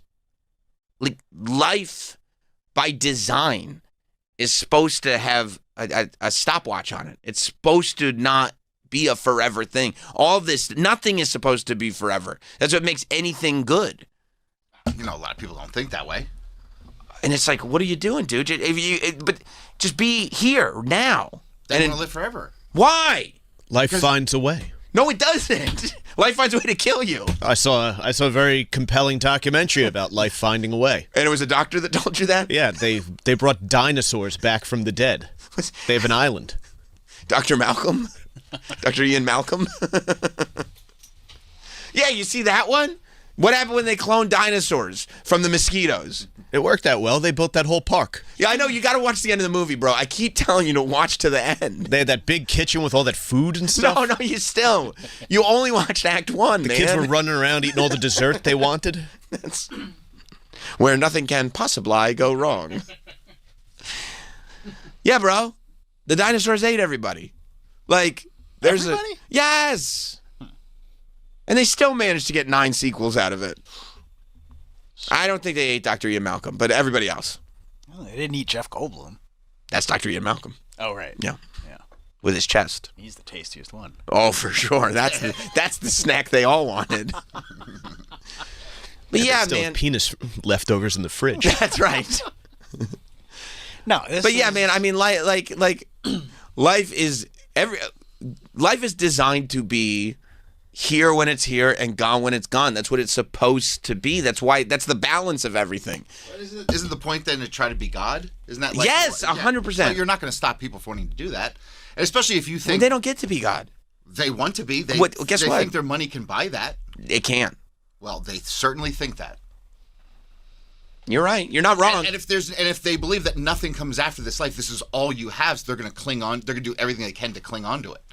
Why don't they just do as much as they can now, and then don't worry about the rest of it? Because they've worked really hard and they've got a lot of money, and that can buy them to live forever. And now they're cloning dogs.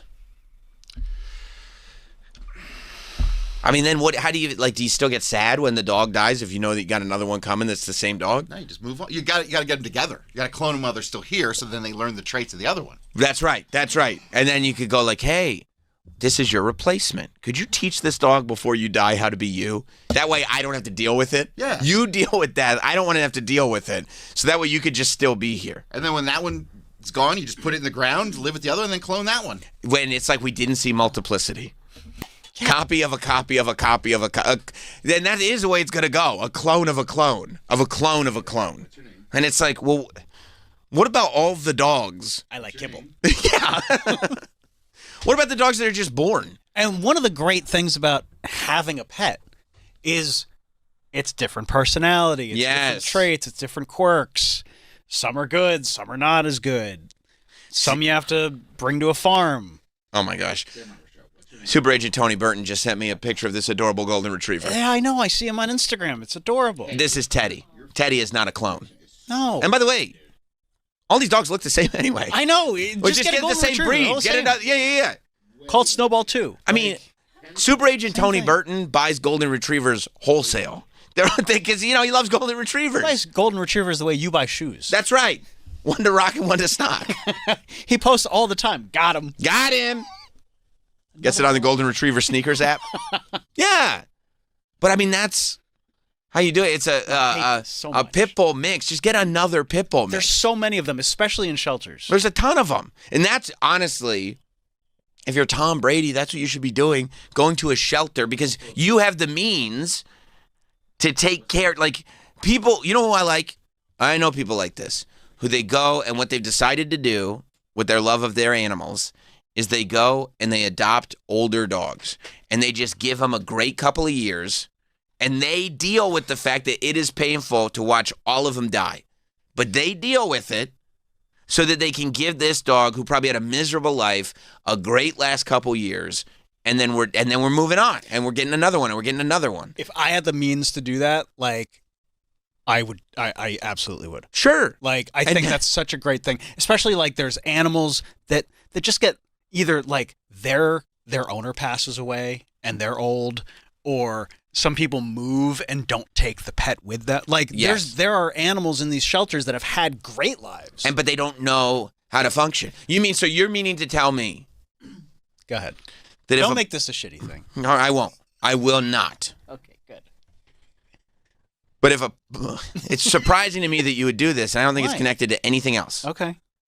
But you mean to tell me that if a puppy had a great life, and then just as it becomes an adult, its owner abandons it, and it's lost trying to figure out what the hell happened, you would want to take care of that dog? Yeah, because I relate to that dog. That's weird. I don't know where that connection comes from. No, I think adopting senior pets is one of the greatest things you can do. It's a noble thing to do. Yeah. And especially if you have the means. Tom Brady has the means. Oh, my God. You just hire somebody else to take care of them. And that's fine. I don't mind that. Save these animals. Or clone them. Oh, they're so sad, though. I know a lady that does it, and she has all these dogs that are just they're all on death's door. One's blind and deaf. The other one's covered in Well, you know what? The guy who owns my gym does this. Yeah. And every now and then a new dog will just show up at the gym. It's got 3 legs and 1 eye. But then you pet they're so happy to get pets. I know, they're so sweet. You know, and they're all so sweet. They're like so sad though. because they've been put through the ringer, dude. I know. They're like, oh, whatever, just any kind of positive attention. Like you see these Thank dogs you. that get posted on social media, like so and so has been here for 3 years, Right. waiting to find a home. Yeah. Like those are the dogs that I would take home. Instead of all the cloning, Yeah, instead of this jackass. alien dogs. No, walk into a shelter and say which dog has been here the longest. But I think there is a thing. I think there is a thing where like people do want to believe that the laws of the universe don't apply to them. No. You know, where it's like, no, I can create my own existence that doesn't, because I'm better at throwing a football than anybody would have thought. I've accumulated a lot of money. And I've accumulated a great amount of wealth. Yeah, so I can do these things. I'm special. Right. As opposed to just being like, no, I mean, great. I'm glad you had all that money. Give it to your kids. Spend it. Have a great time, by the way. Buy a bunch of houses. Buy a bunch of cars. Yeah. Leave a bunch to your kids. But you also buy dogs. You don't need to clone the dogs. You don't need to go like, oh, well, how do I like defy the laws of nature? The laws of nature are really important. So, it's wonderful when you look around the earth and you're like, everything's in balance. Isn't that amazing? Why would you go like, yeah, but what if we could break the laws of nature? Well, it would kind of upset the balance, wouldn't it? We need the balance. The balance is good. I think the balance is just an accident, and they can redo their own balance and make it something else. Yeah, but what if it was better? Like, stop trying to improve things. I think, everything's fine. That'll never happen. Stop it. I mean, it's just human. It's just humans just want to keep going to that next level. Not me. We're good at this level. Who knows though, man? Maybe if you got like super, super, super rich, you could get real weird. You mean the same way like I would get new teeth? Well, that would just be I'm defying the laws. I'm defying the laws of nature by getting like big teeth, and I would do that. Yeah. You think he would get super weird?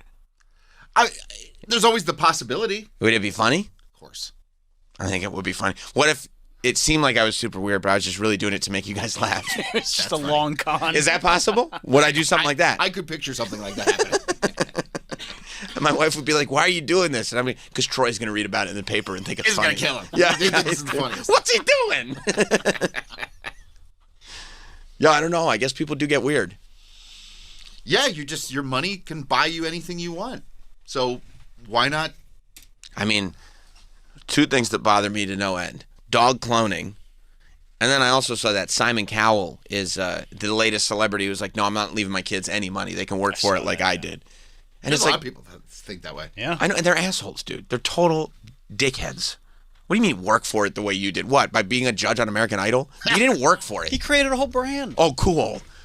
You know, like nobody, like he made all those contestants sign their lives away. That's what I mean. Like the amount of money that you actually earn through hard work probably caps off around like 175K.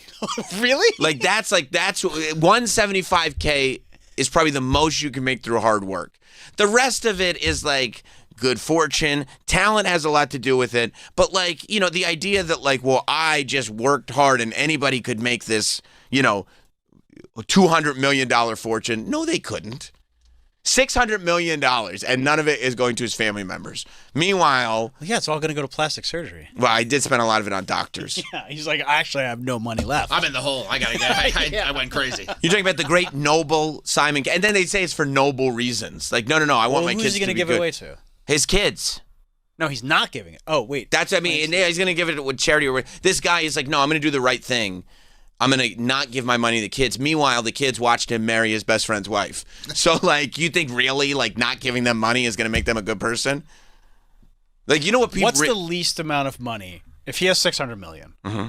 What's the least amount of money you would find acceptable to leave to your kids and then give the rest away to charities and, How many kids? Nonprofits? Let's say he's got one.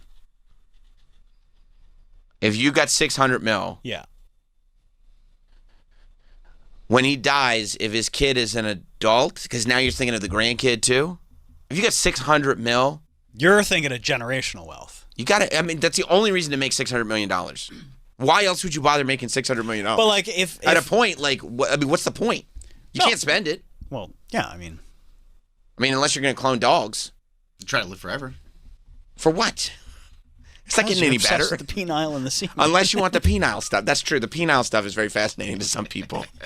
Brian Johnson from YouTube. Not from ACDC. Not that Brian Johnson. He was, he had his own that he was worried about, but that's it. I mean, $10 million? $100 million. No, that's insane. They don't need that much money. Plus, What do you need? You don't need that much money. Yeah, so give it away. To your kid, $100 million. No, because now give now it's- $500 to charity, $100 million to the kid. And by the way, now the kid's got $100 million. You don't need $100 million. And the people Plus, that it encourages you not to work. Yeah, people that inherit money, it's not like they always do well. No, but they don't shitheads. always fail either. If you know what you could do. You could like raise a good person who knows how to handle things. Or just like go to the blackjack table, put it all on one round, one hand. You're either gonna walk away with way more or nothing. But it's not yours anyway, so That's what Chris the teacher would do. Yeah, that is what Chris the teacher would do. No, I think that the people who go like, well, I can't leave my money to my kids because they will be encouraged not to work, did not raise their kids. I would agree with that. That's Because there's no fair. because there's nothing about like leaving money to your kids does not inherently make them lazy. So somebody like Shaq, who has a ton of money, but he doesn't let his kids have any of it because he's like, no, this is my money. You go earn your money. That's different. That's good. Actively. Yeah. Yeah. Like, Dad, can I have this? Yeah, sure. Go get a job and good. And pay for it. That's good. Yeah. And Yes. I say, well, you got all this money. And he goes, that's not your money. That's I earn this money. That's You go my earn money. it. And then you help them. Sure. But yes, Yeah, you that don't leave them destitute. That's right. That is good. Yes, the idea of instilling work, parenting your kids. Yeah. That's what you would do. And if you've parented your kids, then you can leave. Then the great thing about making all this money in your life is that you can leave it to your kids, because you can do that confidently. Because you've instilled good Right. If you can't leave your money to your kids confidently, you're the fuck up, not them. Plus, he's got all that Shaq-a-Roni money. And why would you do the Shaq-a-Roni if not to leave the money to your kids? You already made all your. You don't need to do a Shaq-a-Roni if you're not going to leave the money to your What kids. are all those General commercials for if That's you're not right. going to leave it to your kids? That's right. Yeah, but that's what I mean. Like, why are you doing it? Why are you doing it? But I don't think it's a bad thing to leave a lot of that $600 million to charities. Well, and nonprofits. you know what? No. If he were a good person, you know what he would do? What? He would give it to him now. If he were a good person, give him the charity now. Yeah, but he doesn't know if he's going to need that money for more face stuff. Well, he does know. He's definitely going to need the money for more face He's got to stuff. fix what he has. He It's loves like a mess. he loves face stuff. That's why he can't give it away now. Right, because he needs it for the face stuff. Yeah. It's going to cost a lot because he's never going to stop with the face stuff. It's like, look at my face. I look like an asshole now. Right. Get fixed. Right. Yeah, I love that too. That people are like, no, I'm a good person. I'm going to leave the money to charity. Really? Why aren't you giving it to charity now? Well, why do you need it? Why do you need it today? Why wouldn't you just give it to charity today? Because when you open up your bank, You like to see that. You look at all those numbers and you're like, oh, I've really accomplished something. That's what you need. Yeah. You can't just go like, oh, I tortured William Hung. I really accomplished something. Well, you'd have to go on YouTube to reminisce. Find that. You think he opens up his bank account and he just reminisces about Remember when I just like brutally insulted William Hung? Remember when I owned One Direction? Yeah, that's right. That's right. Remember that guy who came in, probably had certain disabilities, but he had a dream, and I told him his dream was not worthwhile. I really earned this money. Remember when I made that person cry? Yeah, that's what that number's for. You never hear that. You never hear that. You never hear him go, well, I'm not leaving any money to my kids because there's none left. I gave it to charity already. Which is that's weird. what Bill Gates is trying to do. That's well, Like, yeah. he wants to die broke. But he's going to leave some to his kids. But like he wants to give away his money while he's still here. And I think there's at least a nobility to that, in the sense that you want to see, you have an actual plan. You want to see what it does. Like, why don't you build your own foundation? How many Totino's pizza rolls can I buy? Right. I want to bring my money down to the point where I still remember how much Totino's cost. Yeah, but these guys who come out and they're like, no, it's all. I mean, they're money, Mr. Krabs. And I just feel like there's a disconnect there when they're like, no, this is mine, and I'm going to get buried with it. The kids can't have it. It's like, okay, why are you still going to work? Because you can get more money. You've already got $600 million. You could have $700 million. Why do you need that extra? What are you going to, why? What do you need 700? I'm sure they look at other millionaires, wherever he lives, and looks at the bigger house and they're like, oh, those houses. If I only had that house, that's the house I'd Then I'd happy. finally feel better, right? I'd feel better Yeah. if I had that house. Yeah, that's the one. I just need the one more 100 million, and then I finally feel whole. And then he gets that house, and it's like, yeah, but look at that one over there. Yeah. I want to live in Maui. You could tell the way sometimes these guys talk about leaving money to their kids that, like, they're almost like they're so, there's such a void that they're like, no, they have to work for it like I worked for it. It's like, bro, you were a record executive on a reality show. What do you mean work for it? He did work for it. He did work. Like, he was just a record dude at EMI. Like, he made himself into something.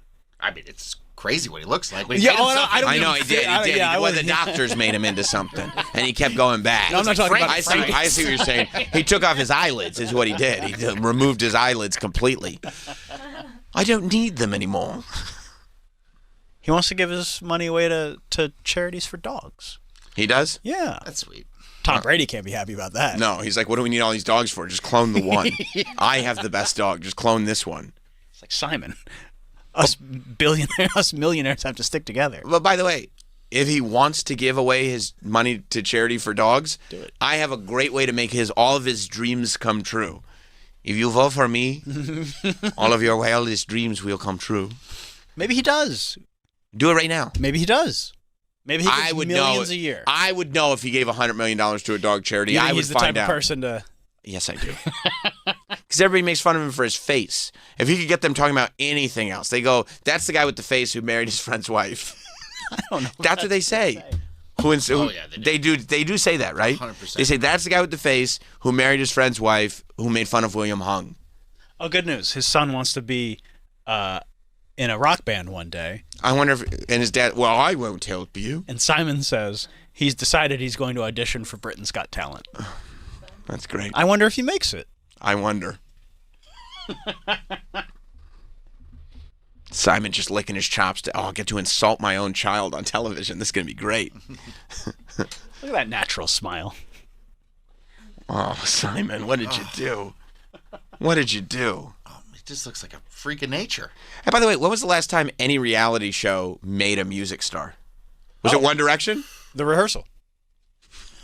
You talking about Wings of Voice? Yeah. Yeah, I saw the finale. What? That's true. They delivered. Yeah. Was One Direction kind of the last? I would have to look at the years. Because, I mean, obviously Kelly Clarkson. That was season 1. They're on season 150. Yeah, but I don't know if Kelly Clarkson was after One Direction. She was 2002. Kelly Clarkson What was, year was One Direction? One Direction was 2010. Oh, okay. Yeah, Kelly Clarkson was way after One Direction. All right. Justin way Bieber. way before. Who was the second one? Justin Guarini? Justin Guarini. I would say after One Direction, there was These are like way before One Carrie Direction. Underwood? way What year was Carrie before, Underwood? way before 2007. And by the way, Justin Guarini did not become a big music star. What are you talking about? He's the little Dr. Pepper guy. Did you know that he's the little Dr. Pepper guy? Yeah, you talked about it. Oh. He had that movie. From Kelly to Justin? Yeah.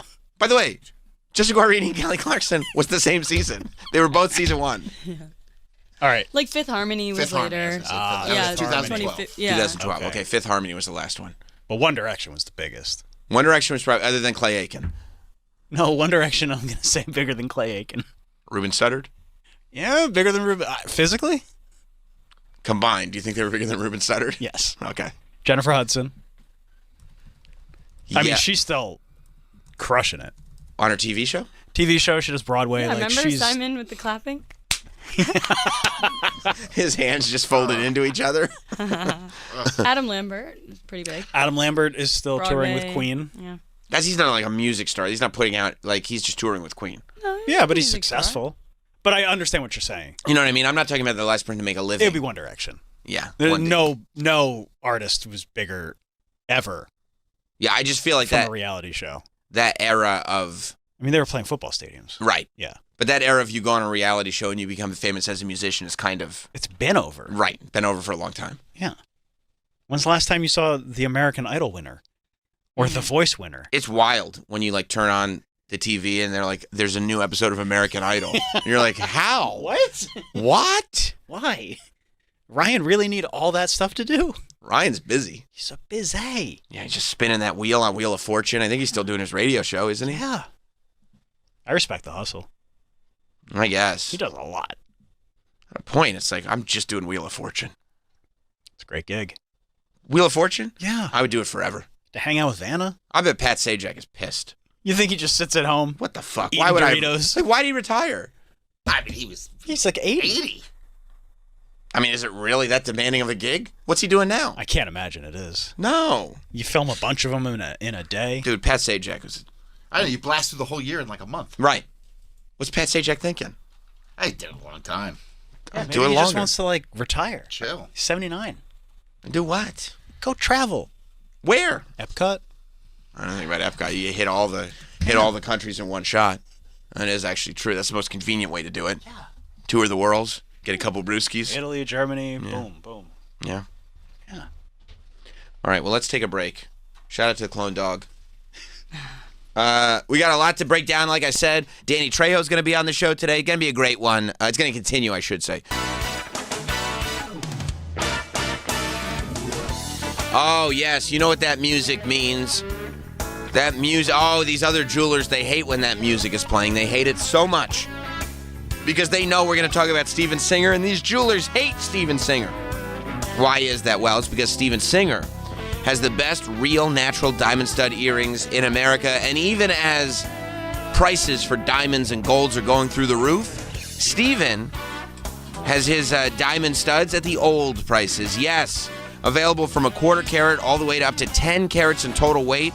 They're all at the same perfect price as last year, and the same incredible value. There's no better time to get a pair of diamond studs from Steven Singer Jewelers. This won't last forever. Each pair, it's eye flawless. It's near colorless. Beautiful stuff.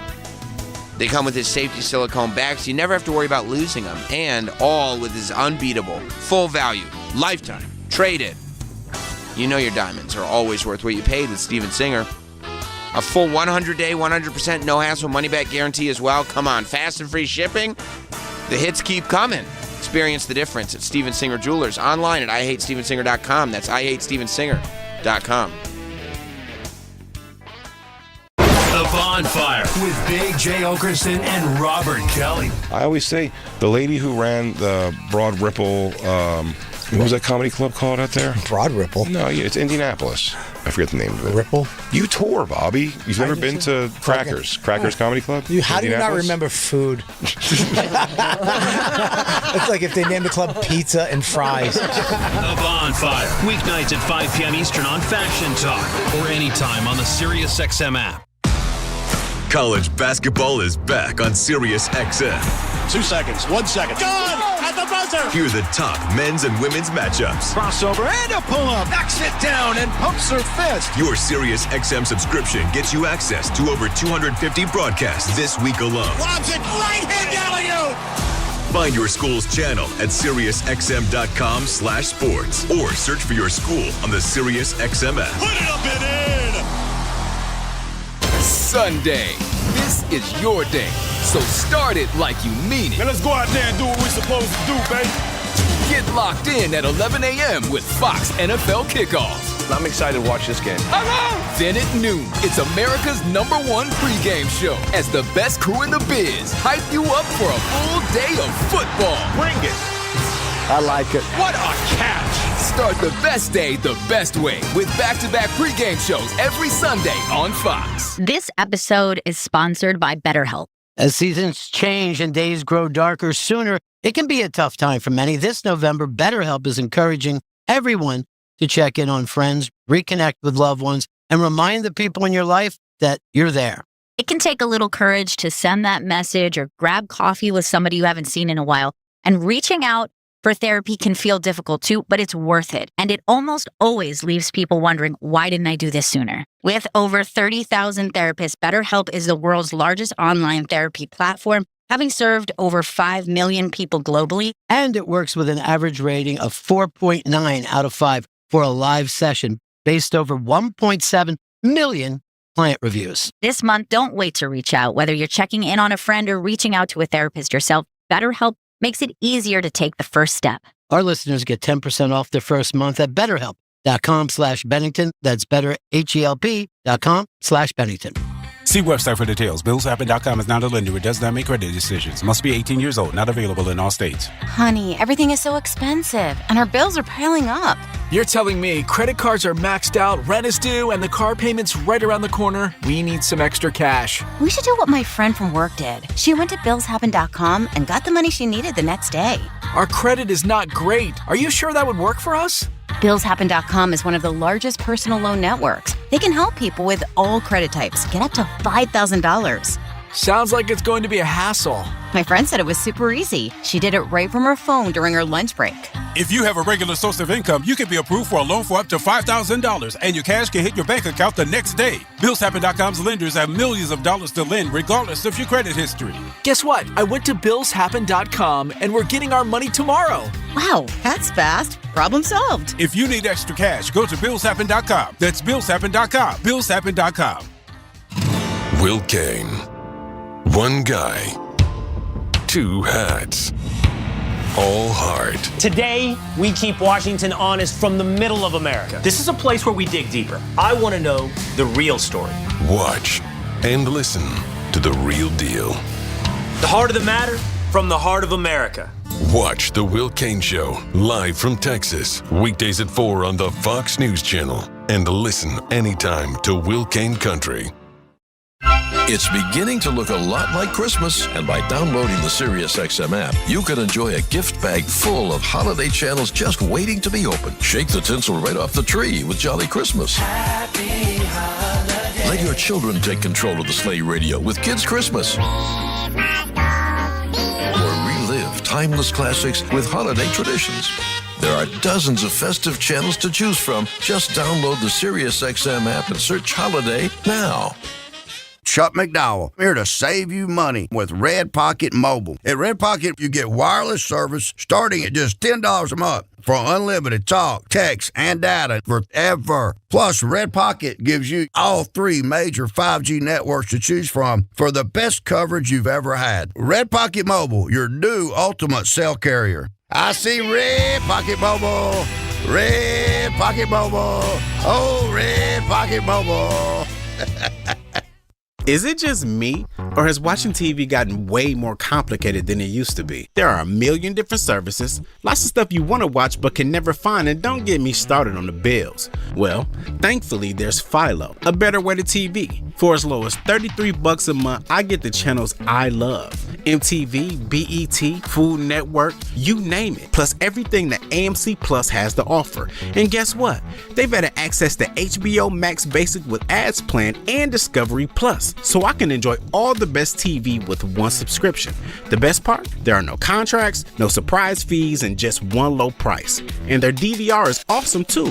I can save everything I love on Philo for up to a year and skip the ads when I rewatch them. That's a total game changer. I signed up directly at philo.tv. That's philo.tv so I can lock in the best price around. Philo's the easiest decision I've ever made. Now the hard one is trying to decide what to binge next. Imagine feeling younger, sharper, full of energy. At Bespoke Biologics, we're using stem cells to fight the aging process. And patients like Dr. Belinda Torres from Ohio are loving the results. The energy I feel, I'm just hopping out of bed and I'm waking up earlier, and not just waking up earlier, but waking up refreshed and ready to go for the day. The medical team at Bespoke Biologics uses a proprietary line of stem cells to treat a variety of health conditions, from heart disease to Alzheimer's. But they're also treating people who just want to look and feel younger. I'm able to focus more, able to read longer, and really not have to reread things. I'm falling asleep earlier, which I've never even done with all the sleeping aids I've tried. Schedule your introductory telemedicine consultation now and ask about financing options. I highly recommend everyone to go through this wonderful experience at Bespoke Biologics. Call 888-326-STEM. That's 888-326-STEM. 888-326-STEM. These statements have not been evaluated by the FDA. Vinegar is the ultimate multi-purpose cleaner. Harris 30% vinegar is 6 times stronger than regular vinegar. And the #1 cleaning vinegar brand in America. It's pure, with no dyes or other harsh chemicals, and leaves your floors, windows, bathroom, and kitchen sparkling. You can even use Harris 30% vinegar outdoors to clean sidewalks, driveways, decks, and patio furniture. Harris has specialized weed killer and pest control products too, and has been trusted for over 100 years. You'll find Harris 30%. We're back. Well, I mean, we're at like 750K on that Neil deGrasse Tyson clip, where he's like, because he was slamming Avi Loeb pretty hard when he was in here, like low key, without bringing up his name. Yeah. He was like, he was shading him. I'll say, he was shading him pretty hard. He's like, it's one professor and he called him alien adjacent. I was like, oh shit. And I was on the group text with Travis and Hot Dog. I'm like, we need to get that out now, because I saw Avi Loeb was on Rogan, and I was like, you need to get that Neil deGrasse Tyson clip, because he's shading Avi Loeb, and like, we need to get in on this science beef right now. So like, NDT is like, bro, it's just a comet, like, relax. But now, I don't know, every time I pick up the thing, they're like, wow, it's a different color. And I go, okay. And then I act like I know. I'm like, well, comets aren't that color. And it's like, I have no frame of reference. I don't know what color a comet is. Yeah, you had no idea, right? But they're like, no, the tail is turning blue. Violet, you're turning violet. I go, the tail's blue? That's not typical for a comet. But if Neil deGrasse Tyson came in and said, actually, it's literally what comets are, I'd be like, oh, okay, see? I didn't know that. But they said it's color shifting, right? And I don't think that's typical for a comet. Now, by the way, it's like Sammy Sosa. It could be. That's right. It could be typical for a comet. I don't know anything about comets, but Avi Loeb is like, saying, listen, it's color shifting, and they're saying it's accelerating at a higher rate than is normal for a comet. That's really the color thing. I don't know anything about it. But the fact that it's they're saying it's accelerating at rates higher than a standard comet, meaning that like there's some kind of actual mechanical nature to the acceleration of this thing. Now, when I say they say, I mean mainly Avi Loeb. Alien adjacent. Well, that's how he was described by Neil deGrasse Tyson. And then I feel bad for Neil deGrasse Tyson, because people in the comments are like, yeah, this guy's not even a real scientist. I'm like, you're thinking of Bill Nye. Like, he is a real scientist. Like, Bill Nye's a real scientist. Actually, Bill Nye is not a real scientist. He's just a science enthusiast. To me, he is. The science guy. Yeah, he's not the scientist. Oh, is that how he legally gets? He's the science guy. No. I'm a science guy. Right. I'd be like, I'm a wrestling guy. Oh, you're a wrestler? Wrestling guy. I know a lot about it. Yeah, but Neil deGrasse Tyson is actually a physicist. Okay. It says, oh, good. The 36-year-old, this person addressed Sean from The Real World. This was Anna Paulina Luna, who's a Republican congresswoman, amid growing mystery surrounding 3i Atlas. I mean, I don't know if it's mystery or if it's just like most of us don't get science. You know, I mean, like it's not really fair to call it a mystery. Well, I kind of feel like it is, because even Neil says, like, we don't exactly know what it is. But he said in all likelihood it's just space debris. Yeah. Right. So, I mean, like, it's a mystery like I guess anything is, but it's not that much of a mystery. There's only one mystery I like. Yeah. What? He was here last week. He graced us with his presence. He did? Thursday. Well, when you guys were dealing with your trauma and Mystery was trying to bring it back to being a pickup artist? He was just trying to... Mike, I wish you were here for that. It was a really funny show. You mean The Mystery? Yeah, The Mystery. He came in and Travis and Troy were talking about... We had him in studio over the summer. No. He was in studio on Halloween. Oh, was he back? He just came back. Is he touring? I don't know. He was there for the whole show. Just speaking up at inopportune times. And Troy was really going over trauma that he dealt with his family, and for whatever reason, Mystery kept trying to loop it back into the Venusian arts. Well, that's sort of his lane. I guess it is, but like we were trying to like have a full-on conversation, but Mystery wasn't into it. Yeah, well, why would he be? No, I guess that's a good point too. He's got his lane, and and it's a good lane. Yeah, he likes to think about fun and pursuing women, and he brought up sex locations too. Well, that is where he traditionally likes to take women to. Yeah, well, there were women in this room that were getting murderous. I was gonna say, did Ghostface leave the knife anywhere? Yeah, that's right. Why study the Venusian arts if you're not going to put them to good use? I mean, that's bringing up good points. That's a really good point. That's called logic, is what that's called. Yeah, no, you're right. Why study karate if you're not going to use it? That's true. Chop a few boards. No, you got to chop a few boards. Yeah. So she, this lady, Anna Paulina Luna, the Republican Congresswoman, she's calling on NASA to share unreleased data and images of the comet that's the size of Manhattan to advance our understanding. Which, to my knowledge, the fact that the comet is the size of Manhattan, I mean, that's big. Manhattan's a pretty big place. But realistically, these comets, a lot of them are big. And as they get closer and closer, they break. So it's not like a thing the size of Manhattan's going to hit us, hopefully. So she shared her post on X, shared an X post of her letter, which was addressed to acting NASA administrator Sean from The Real World. She wrote, I write to request the release of specific observational data related to 3I Atlas recently captured by NASA missions. This information is of great importance to advancing our understanding of interstellar visitors and their interaction with our solar system. I love that this lady thinks that, if NASA gives her their data, she'll be able to, make the call on what to do about aliens. Isn't it sort of NASA's responsibility to take care of it? The average person is probably over most of our head. I don't think that... Yeah, but who knows what they're doing? Who, NASA? Yeah. Probably and who knows if they're working in our best interest? You know who knows what they're doing? Sean from The Real World? No, I don't even think he does. Bob Lazar. NASA stands for never a straight answer. Wow. Wow. You just said something, dude. Yeah, dude. Yeah, dude. That was sick. Yeah. No, I mean, meanwhile, this lady is asking for, all this NASA information. They never told us what the drones were above New Jersey a year ago. Sure they did. That's right. And then a news story came out kind of recently. They were like, it was a guy, right? Yeah, some company took credit for it.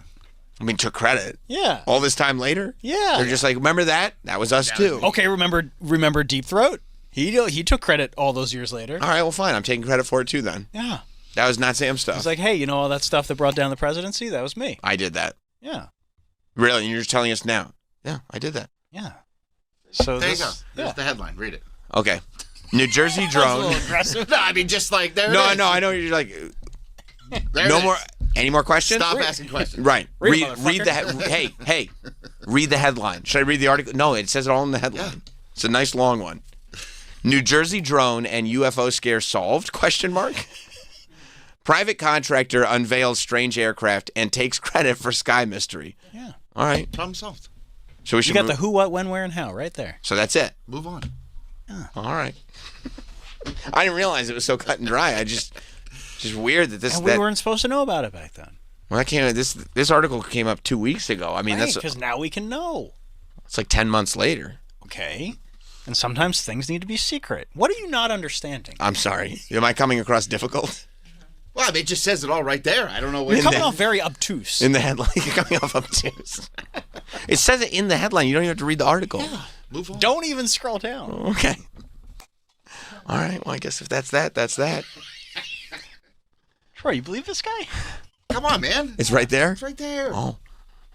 Stop asking questions. Do you concur? I concur. Okay. So, yeah, but now they're trying to figure out this comet, the 3I Atlas, which I mean. I love it.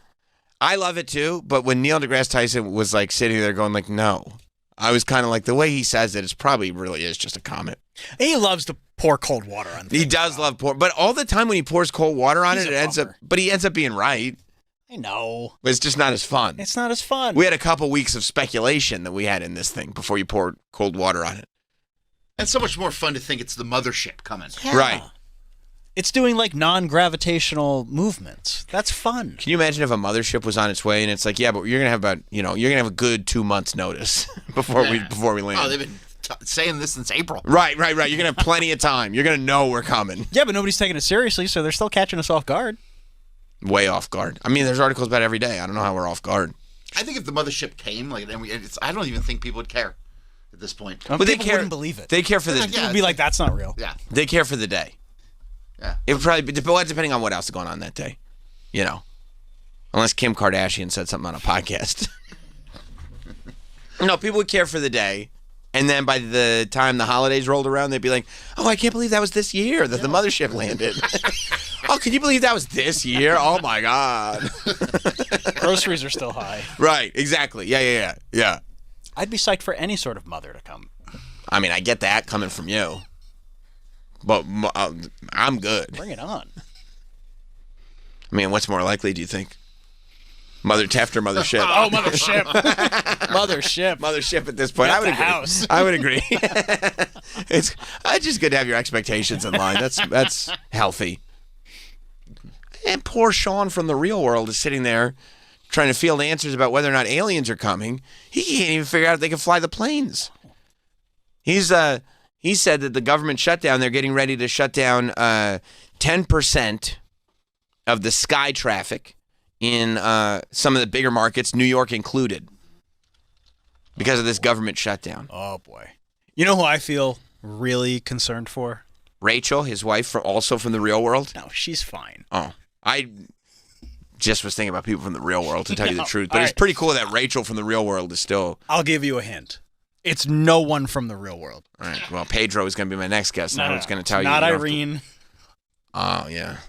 Irene posted a thing on Instagram. I know. I reposted it. Her kid, her niece didn't even know she was Irene from The Real World. That's wild. And when she found out, she wasn't that impressed. Well, that's even wilder. I can't believe you don't know who I am. She sounds exactly the same, by the way. I know, I do. Steven slapped me in the face. Because you're gay. Well, I'm gay. He was, though, by the way. She called that. Yep. She called that hook, line, and sinker. No, I'm concerned for Troy. He's flying in a couple weeks. That's awesome. No, it's not awesome. I'm considering just renting a car to keep on backup. You might want to, because you can cancel those rentals. And I moved my flight to a different day, but... Now, if you do rent a car, imagine if it got a flat tire. Don't say that. Oh.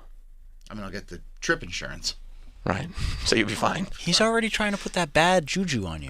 I'm letting shit bounce off me. Do you have a morning flight? Yeah. Good. Okay. All right. I mean, morning flights are better. Yes. No, I'm... They're definitely playing hardball. Because they're going oh, we're going to shut air traffic down while Thanksgiving is coming. I mean, they have to. Thanksgiving or no Thanksgiving. If there's no air traffic controllers because they're not getting paid, they have to spend 40 days. It's been an insane amount of time. I know, it's awesome. The government's just been shut down. Everybody's been getting snow day after snow day after snow day. I love this stalemate. Imagine if you just worked for the government, you didn't have to go to work at all. I mean, that's not cool because you're still not getting paid. Oh, yeah. Unless you're in Congress. Imagine if you were in Congress. Then you're getting paid. Congress people still get paid? Yeah. But the people under them? Postal employees still get paid. Oh, I was just at the post office. They had 3 people. One person was up working. Mm-hmm. One lady was kind of working. Mm-hmm. And one guy was just hanging out in the back. Now, do you think that's because of the government shutdown or because of the post office? A little bit of both. That sounds like a normal day at the post office. Oh, and it's the most miserable post office in all of New York City. Yeah. Oh, downtown? Right by Webster Hall. Oh, that's a bad one. The line was out the door, and this lady's just taking her time. She didn't give a shit. She's like, I love that. She's like, they only got 3 of us that are showing up. They only got 3 of us. She said that? Yeah. I love that energy. Oh, yeah. I love her. I love her for that. Me too. I like my post. I go in. It's paradise. I go in. I get a little slip from my P.O. box because there's a package waiting for me. You have a P.O. box? Of course I have a P.O. box. Let me get that. No, I don't want you sending me stuff. I want to send you stuff. No, it's a federal crime. I got good stuff. No. Yeah, I get my slip from my P.O. box. And before I can even tell them what box has a package, they know. They know which box I am. Well, you're a celebrity there, I'm sure. He's probably the only one there that's got a P.O. box. The P.O. stands for what? Post office. Yeah, I'm not the only one with a P.O. box. They have in that small-ass town? They have a whole thing of them. Yeah, but you don't know if anything. They wouldn't make the service available if nobody needed it. can't possibly be profitable for the United States Postal Service. Why do you have all these boxes? They're all empty. Yeah, I go in, they know. And I even said it the other day. I gave them the number, and she was like, I know. Stop flexing. And went and got it. It was great. You don't have a panic attack when you walk into your post office? Do I? Yeah. I do not. Oh, I have. Do you? I have a full mental collapse. Do you start thinking about it like when you wake up in the morning realizing you're going to have to go to the post office later? I want to vomit. Yeah. Yeah. And we show up because Clarice had books. She's shipping her cookbooks down to Florida. Oh. And there was still postage stuff from when she had it shipped to her. Oh, no. So we're like, oh, my God, what do we do? Oh, my gosh. So she gave us, like, white tape to put on the box to cover up the thing. And you have to wait in line the whole time. And then she's like, you need this tape over it. And you're like... So she gave us the tape, and then we ran out. And I'm like, you ask. I am not fucking asking this woman. Sounds like hell. She's like, excuse me, ma'am. She just looked over like, what do you want? Oh, my gosh. Do you have more of this white tape? Oh, you ran out. There's no tape. Oh, my God. I wanted to just crawl under the counter and die. And was the lady furious? She's... Why would you need more white tape? She had this cold blank feeling, which is sometimes worse than anger. I think worse. Yeah. Because anger, you can shift. Yes. Cold and dead inside? Oh, yeah. That's gone. And it's just like, it could be like, you light the switch and so then it's like... Right, and also like if you're cold and dead and that's the energy... the things that they might do to you and not feel a thing, that's scary. If you're angry, you're going to feel something. Yes. And you can make a joke, lighten up a little bit. Right, but if you're cold... Yeah, it's scary, bro. I mean, you should... And that's why you get the anxiety? You should see these women that work there. Tell me. They're just like, tough women. Right. Grizzled. Very grizzled. Wow. And so you start thinking about it like, oh, my God. And you go as a couple. The whole family goes to the post office. Well, she had something to mail. I had something to mail. So you figure you go together. Maybe strengthen numbers. Strengthen numbers. How did that go? Bad? Oh, no, we went up and we were, hi, how are you? How's it going? Oh, we're so glad you're here. You said that? Yeah. We're so glad you're here. Yeah, because, Because the shutdown. The shutdown. So the mail carriers get paid, but the post office workers are not getting paid. I think they're only paying three people to work. Gotcha. She said they only got three of us. Right. Yeah, and this guy comes out from back, and he goes, does anybody have a already packaged barcode ready to go? Nobody sees. Like, okay. And he just goes, I think he's just sitting back. I mean, that's what you got to do. Yeah. Take care of everything at home. I should. But you should. We don't have a way to weigh it. Right.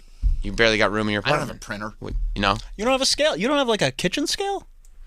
I don't know. Yeah, that's a good point. Yeah. I mean... But it was like 30, but then you don't have a printer. Pounds. Okay. Well, then you don't have like a scale? No. Oh, okay.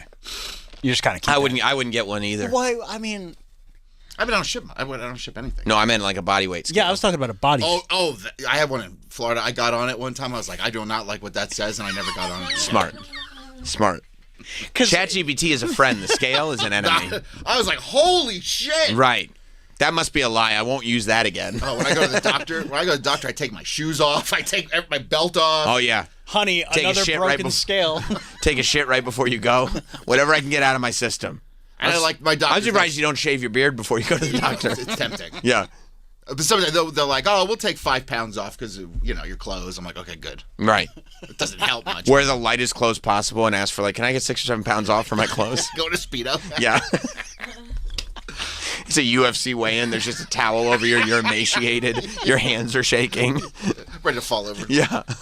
No, you go ahead. This isn't a weigh-in. You don't have to make weight. No, just weigh me. Just weigh me. Your eyes are sunken in. Just waiting. Completely dehydrated. You show up. You have to take off your garbage bag sweatsuit. You're just dripping water. Okay, weigh me. Are you okay? I'm just ready for you to take my weight. Can we draw blood? No. It's going to kill me. No. You make a separate appointment just for weight. Yeah. I'll come back tomorrow for everything else. Yeah, so you're dealing with it. The government employees. It's a mess. I mean, it's crazy. And Sean from the real world has to make heads or tails of it. Oh, can you imagine what Thanksgiving's going to be a shit show? Hell. But I feel like, they're trying to put pressure, on the other side to come to the table and like end this by saying like, hey, we're going to start shutting down airspace. Thanksgiving is coming. But nobody's blaming the other side because it's just natural. Everybody just blames whoever's in power. That's the way it's always going to go. Yeah, and I feel like, both sides are like, oh, you're shutting down the airspace. Well, that's your fault. Like it's Sean from the real world? No, like Republicans are saying, hey, the Democrats are shutting down the airspace. And the Democrats are saying Republicans are shutting down the airspace. So That's right. there's That's right. no movement. And then Sean from the real world is in the middle going, what do you want from me? Where's Rachel? Yeah. Man. And then meanwhile, poor Troy's got to go see his family in Florida. I'm with Toots. I'm not going to make it. You told him? Well, I know there's going to be an ordeal. I'm already having a panic attack. You should definitely book a car just in case. Are you thinking about it already? Cancel those. How could I not think You thinking about your travel? How could I not? Right. It's in 2 weeks, right? Yeah. I'd be thinking about it. And I'm with Toots, and that's just a whole layer of stress. Just you and Toots? Just me and Toots. Oh, God. That's tough. Oh, boy. That's tough because you don't even have anything centering you. Oh, no. But he does fly better early in the morning, so. That's like Leonardo DiCaprio in Inception not being able to find that little top. No idea what he's in anymore. Could be reality, could be a dream, could be a nightmare. You don't know. It could be a dream in a dream in a dream. You can't drive 24 hours by yourself in Toots. Absolutely could. That sounds like fun to me. Because they'd leave you alone. Everybody. I'd put on a couple good pods. You would? Sure. Me and Toots. Yeah. And I would stop at south of the border. You know the pictures I'd take it with me and Toots my at God. south of the border? You'd be 2 days late getting home. You'd be like, why? You would easily take 52 hours to make the drive. Yeah. So many stops for you and Toots to make. I'd get him a little sombrero. You'd have a great time. I'd have the best time. Honey, Pedro said. You could stay overnight in a motel, just you and Toots. Stay at south of the border. Yeah. I mean, you ever see what that hotel looks like? Maybe not. Maybe you just find a nice Motel 6 or something. Something. Yeah, they leave the light on for you. I'll make the drive. I've done it. You've done it by yourself? No, but I could. That's rough. I mean, but it's not like I had dead weight in the passenger seat. That's right. She's narcoleptic immediately. I forgot about that. No, but I could see. But also taking your time could be nice. Of course it would. You know, maybe a swing through Nashville. Okay, now you're just on vacation with. I love that idea. And you know what you do? You turn your phone off. Because what are they going to do? Yeah. Well, you still need the pod. Oh, I forgot about the pod. I'll download it ahead of time. Smart. Go on airplane mode. Yeah. Airplane mode. Yeah. Or get an iPod Touch. Yeah. Yep. Yeah, but I would be honest with you, I would love that. What kind of pods are you thinking? Oh, see what's on Rogan. Right. See what's on Tucker. I thought you might go there. Tim Dillon. Right. Get that George Santos app of Tucker. Yeah, I gotta listen to that one. Yeah. George and Tucker and you just in the open road. Love it. In the open road. He's moving out. Maybe you can give him a ride somewhere.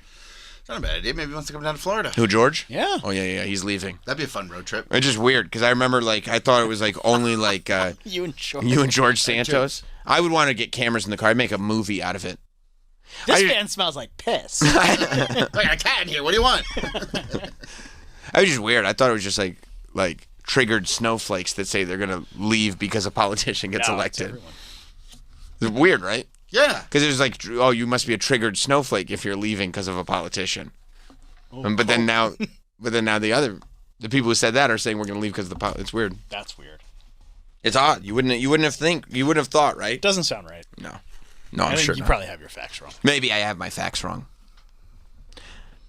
I did see that apparently there's chicken tenders at Wendy's now.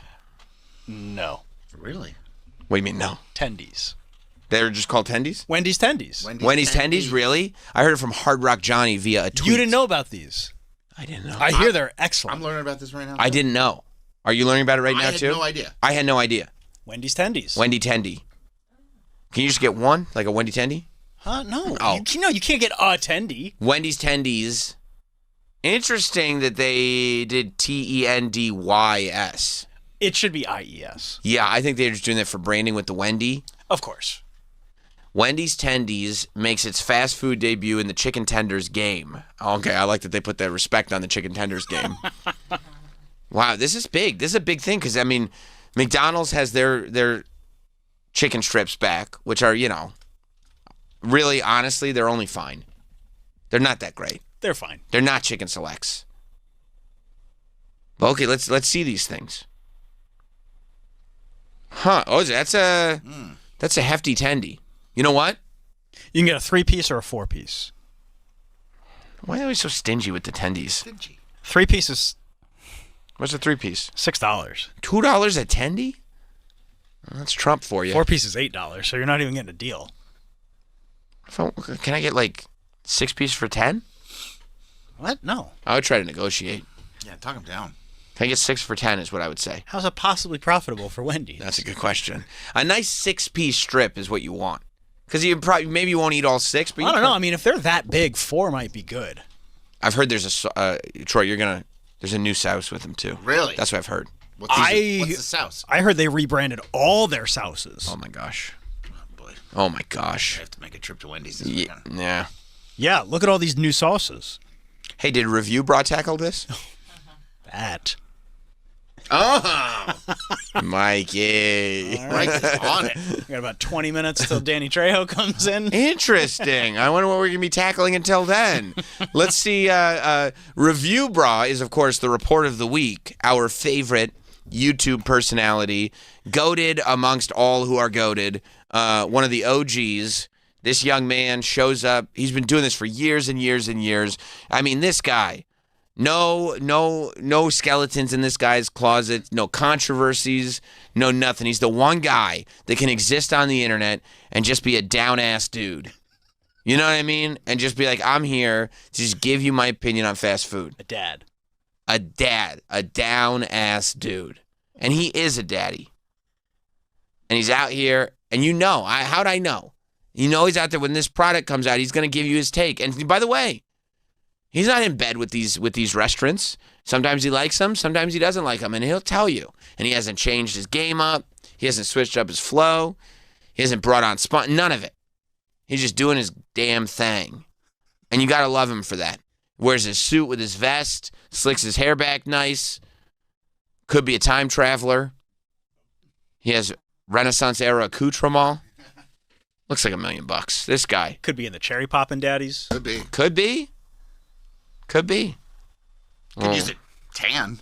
I mean, no, I don't think so. Look. I don't think so. It's like completely. Can you imagine if he popped on a video tanned? No, you don't want to. What the hell is this? That's what I'm saying. You don't want to switch up your flow. I don't trust this guy. Right. He's in Florida. Sit outside for a little bit. Well, you don't want to switch up your flow. Okay. You know? Plus, you got things to do. Maybe if Wendy's still had the sunroom, he would chill in the Wendy's sun. Remember the Wendy's sunrooms? Love the sunroom. The best.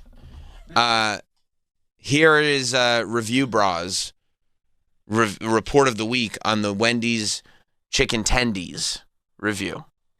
Hello, everyone. This is Running on Empty Food Review. Ooh. Well, hello, ladies, gentlemen, and everyone watching. Welcome one and all to this newest edition of the Running on Empty Food Review series. I'm your host, the report of the week. Thank you for checking in. So, been a couple days since the last review that I did for that whole situation from Popeyes, which was a mess. Oh, I didn't see that situation. A legitimate mess. And lo and behold, after... What are they? Popeyes has like a new chicken flavor, I think. Chicken flavor? That's not good. Like a honey barbecue or something. I saw. Is it like a sauce or just like a? Like it's already dipped in it, like when you get it. So maybe it's a little messy. A little messy. Okay, I can see that. All right. After a brief break, decided to get back into things, and I'm surprised. This is one of those releases that genuinely surprises me. Not necessarily because there's actually anything surprising about this one, but simply due to the fact I'm surprised that this isn't on the menu already.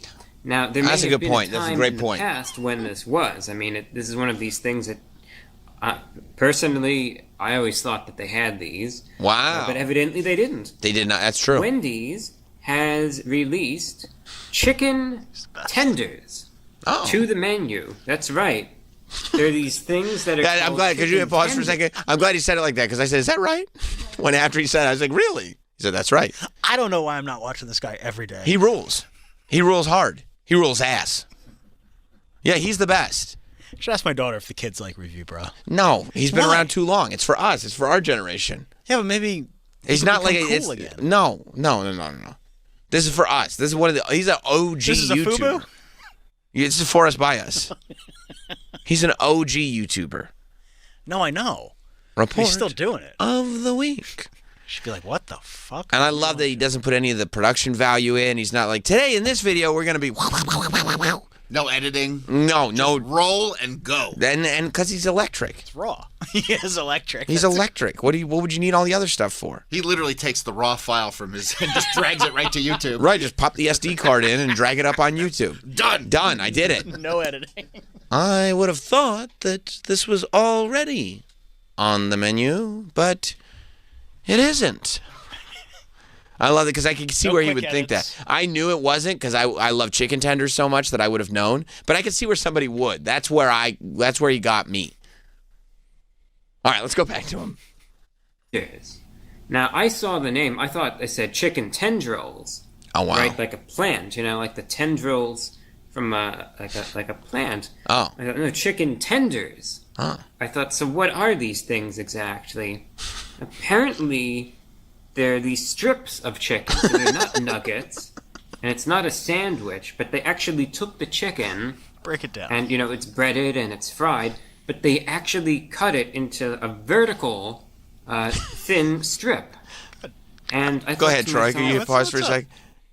It's incredible that he can take something and make something so big out of absolutely nothing. That's right. He's great. Like explaining what a tender like, is. He's literally great. like getting into the tiniest details that you could probably skip all that. No, I don't think so. And I think he's being a little tongue-in-cheek here, too.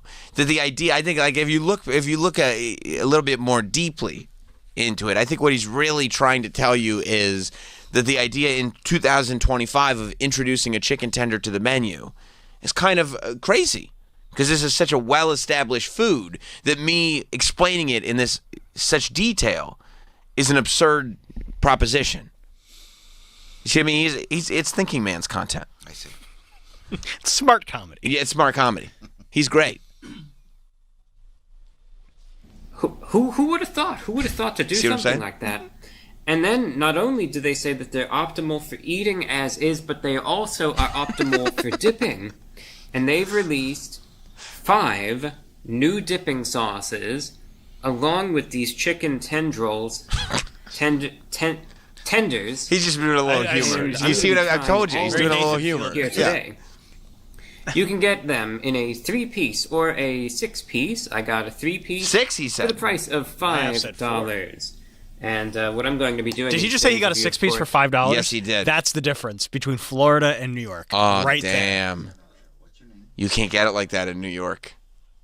Oh, damn. A 4-piece here is $8. He got 6 for $5. It's Mom Donnie, dude. This Mom Donnie. Your dollar goes so much further. Yeah, in well, the DeSantis world. That's right. Florida's not communist. No. Mom Donnie got us on the chicken tenders. Don't Fauci my Wendy's. That's what he did. Don't Mom Donnie my fast food. Yeah. It's terrible. Yeah. All right. Try out the chicken tenders. See how good or bad they are. We need chicken tender stabilization. I'm going to try out all the sauces. You could get them We got them all. with 2 sauces at a time, but then you could pay a premium, about 50 cents for each additional sauce. Of course, I got all the sauces. They actually included them. It doesn't smell like low-key. Like fecal matter. What? Like the last one did. Popeyes, which is an utter disgrace. I got to check that Popeyes. Yeah, I'm going to watch that Popeyes video. Establishment that serves something that has that rancid, foul, he's disgusting pissed. odor. He's furious about Popeyes. Should be ashamed of themselves, really. If there's a But Wendy's has done Yeah. better so far. He's happy with himself. Look, he's smiling. He's happy with himself. He's really happy that he let Popeyes have it on that one. He's Popeyes happy. got to be feeling it. Well, I'm sure they are in their wallets. Yeah, they don't want to be saying that there's a fecal element to their food. But look at his face. He's happy he said that. He's like, I really got him on that one. Because, he's a classy guy, but he could still say something smells like shit. It smells like shit, That's his way of saying it. Of course, yeah. Called the shit fecal. That's right, he did. Yes, he did. With an actual smile on my face for the simple fact that this smells like food I'm gonna watch should tell you what you need to know about the state of fast food these days. Nice. So, either way, here's the packaging. Oh, it's in a box. These, it reads. Nice box. It's a pretty great box. And then on the back, because we're all so stupid that we can't figure out how to eat chicken tenders, comes with instructions on how to eat them. because obviously you couldn't figure it out otherwise, right? I like he's coming in with a little edge. I like that, though. I think it's a little playful. What on earth am I supposed to do with these, right? I can't just figure out that I could just eat them and dip them. I need someone to tell me what to do with these. I'm glad he's driving it home, too. Oh, he didn't get glad 6 that it pieces. came He got with the 6 instructions pieces. there, so... Right. Otherwise, I would just be at a total loss. Yeah, you got a 3-piece for $5, it And- looks like. The sauces in question, before we try out the I was tenders, about to question the sauces. Wendy's signature sauce, Oh. sweet chili sauce, Oh. scorchin' hot sauce, honey barbecue sauce, and honey mustard. Whoa. So tired of first things first. Me too, I hate honey mustard. Take a tiny taste of the tender, because this is going to be the base. He worked on that I wanna have alliteration. something good to work Tiny with. taste of Tiny first taste of and the tender. foremost. Tiny Let's taste of the try it tender. out, then we'll get into the rest of the sauces. All This is right, what here we've we been go. waiting for, guys. Chicken tenders from Wendy's going in. Going in. Going in. Going in, baby. We're running on empty. Let's see what we got with the chicken tenders. Oh, I can't even read him right now. He's like Portnoy eating pizza. Yeah, he is. One bite, everybody knows the rules. Second bite. I mean, Troy, can you read his face at all? I have no idea what he's thinking. Oh, he's going in for a third. They're small bites. I wouldn't want to play poker with this guy. No. Oh, it looks like he's got... Okay, he got it. It's got a nice crisp to it, it looks like. Sounds like. Mm-hmm. I can't read him. He's calculating. Oh, this guy. Silverware. Oh, he's got a cloth napkin. That's very classy. Oh, he's still chewing. Surprisingly good. Hey! When you get these items where the key premise essentially is dipping, right? Right. A lot of the time, the base in and of itself is almost made underwhelming intentionally. You know, to try to put an emphasis on he's the sauce. right about that. You know Hit what? pause. I'd like to speak on that, Go on ahead. that very issue. Go ahead. There's nothing that infuriates me more besides dog cloning and people that won't leave their money to their kids. Well, we're hitting the trifecta today, then. It's a hat trick. Beyond those two things, there's nothing that infuriates me more than when an Italian restaurant thinks they can hide shit chicken under a chicken parm. They just put all this sauce and all this cheese and all this pasta and all this everything on top of it, and then you got just like chewy, gross chicken. And I'm like, no. I don't care how good your marinara is. I don't care how good the parm is. If the chicken's not good, it's not going to work. So I like that he pointed that out. That there are a lot of places that will put a nice sauce on, but the dish itself is no good. So he did the right thing there. I just wanted to put that out there for the record. No, I like that. Thank you. But for chicken tenders, because I've reviewed many a chicken tender, and a lot of the time, again, the base itself is kind of dry, kind of flavorless, and again, that's on purpose. This is actually good as it is. Now, I could eat all of this without any sauce whatsoever. Chicken is juicy, it's flavorful. Hell yeah, dude. There's a little, little bit of a, kind of like just a basic, salt, black pepper seasoning on it as very well. interesting. But the breading tastes good. And the chicken is actually of decent quality. All right. Smells good. I mean, has a look, nice, pleasant aroma to We it. can hit pause there. I think we got our answer. Yeah. That's very, very exciting. Sounds good. It's a positive review for the chicken tenders. The sauce is, what are we going to sit here and watch them try every single sauce? No. Can't do it. But, yeah, I might give it a go this weekend. And now you go to Wendy's and I'm going to be sitting there staring at the menu. I'm going to look at the nuggets, look at number 6 spicy chicken, looking at the tenders. I have no idea what to get. And that's very rare for me in a restaurant. Usually these menus are very easy for me to read. Wherever the chicken, I'll get that one thing. And then I'll go back at the exact same thing again. Here, Wendy's specifically, I don't know, man. I'm all over the map. Yeah. I'm a little worried, though. A lot of the Wendy's here in the city are pretty ghetto. That's not, most of the other fast food places are good, though, right? No. Just another benefit to living in the city. The fast food sucks as well. Well, you just walk in, it's just gross. There's homeless people sitting everywhere. Sure. Come out to Staten Island. We'll get some Wendy's tendies. Yeah? Yeah. You don't want to do that, dude. I'll pick you up. You would? Yes. You don't want to go to Staten Island. I have nothing going on this weekend. Yeah, I guess, but then you're going to a Wendy's literally inside a garbage dump. No. We I don't go live from one in... dump to the other. Right. There's plenty of great places in the suburbs. The real suburbs, not the, I think you're missing. You know what? If we could do Wendy's and hit the trampoline park instead Oh, that's a day. Bro, if you said, let's do trampolining this weekend, I would do that. Can you imagine how creepy it would be? 2 old men jumping on a trampoline smelling like Wendy's? I would say we're old. Yeah. And I don't know if we would smell like Wendy's. Are you guys here with kids? Huh? No. Why? Are you saying that because we smell like Wendy's? No, it's because you're at a trampoline park.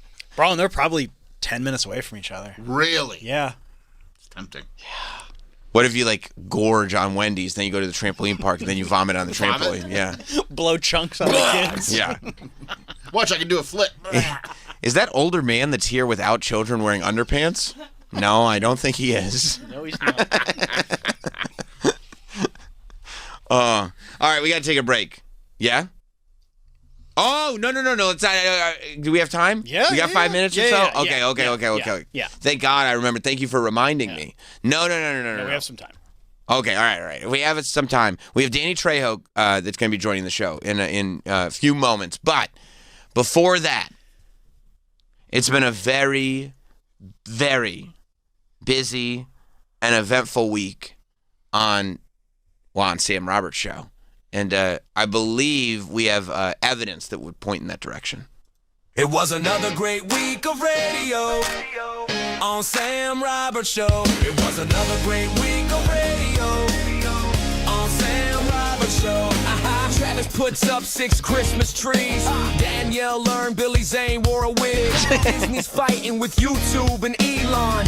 Made Sam laugh again. NYC's election is over.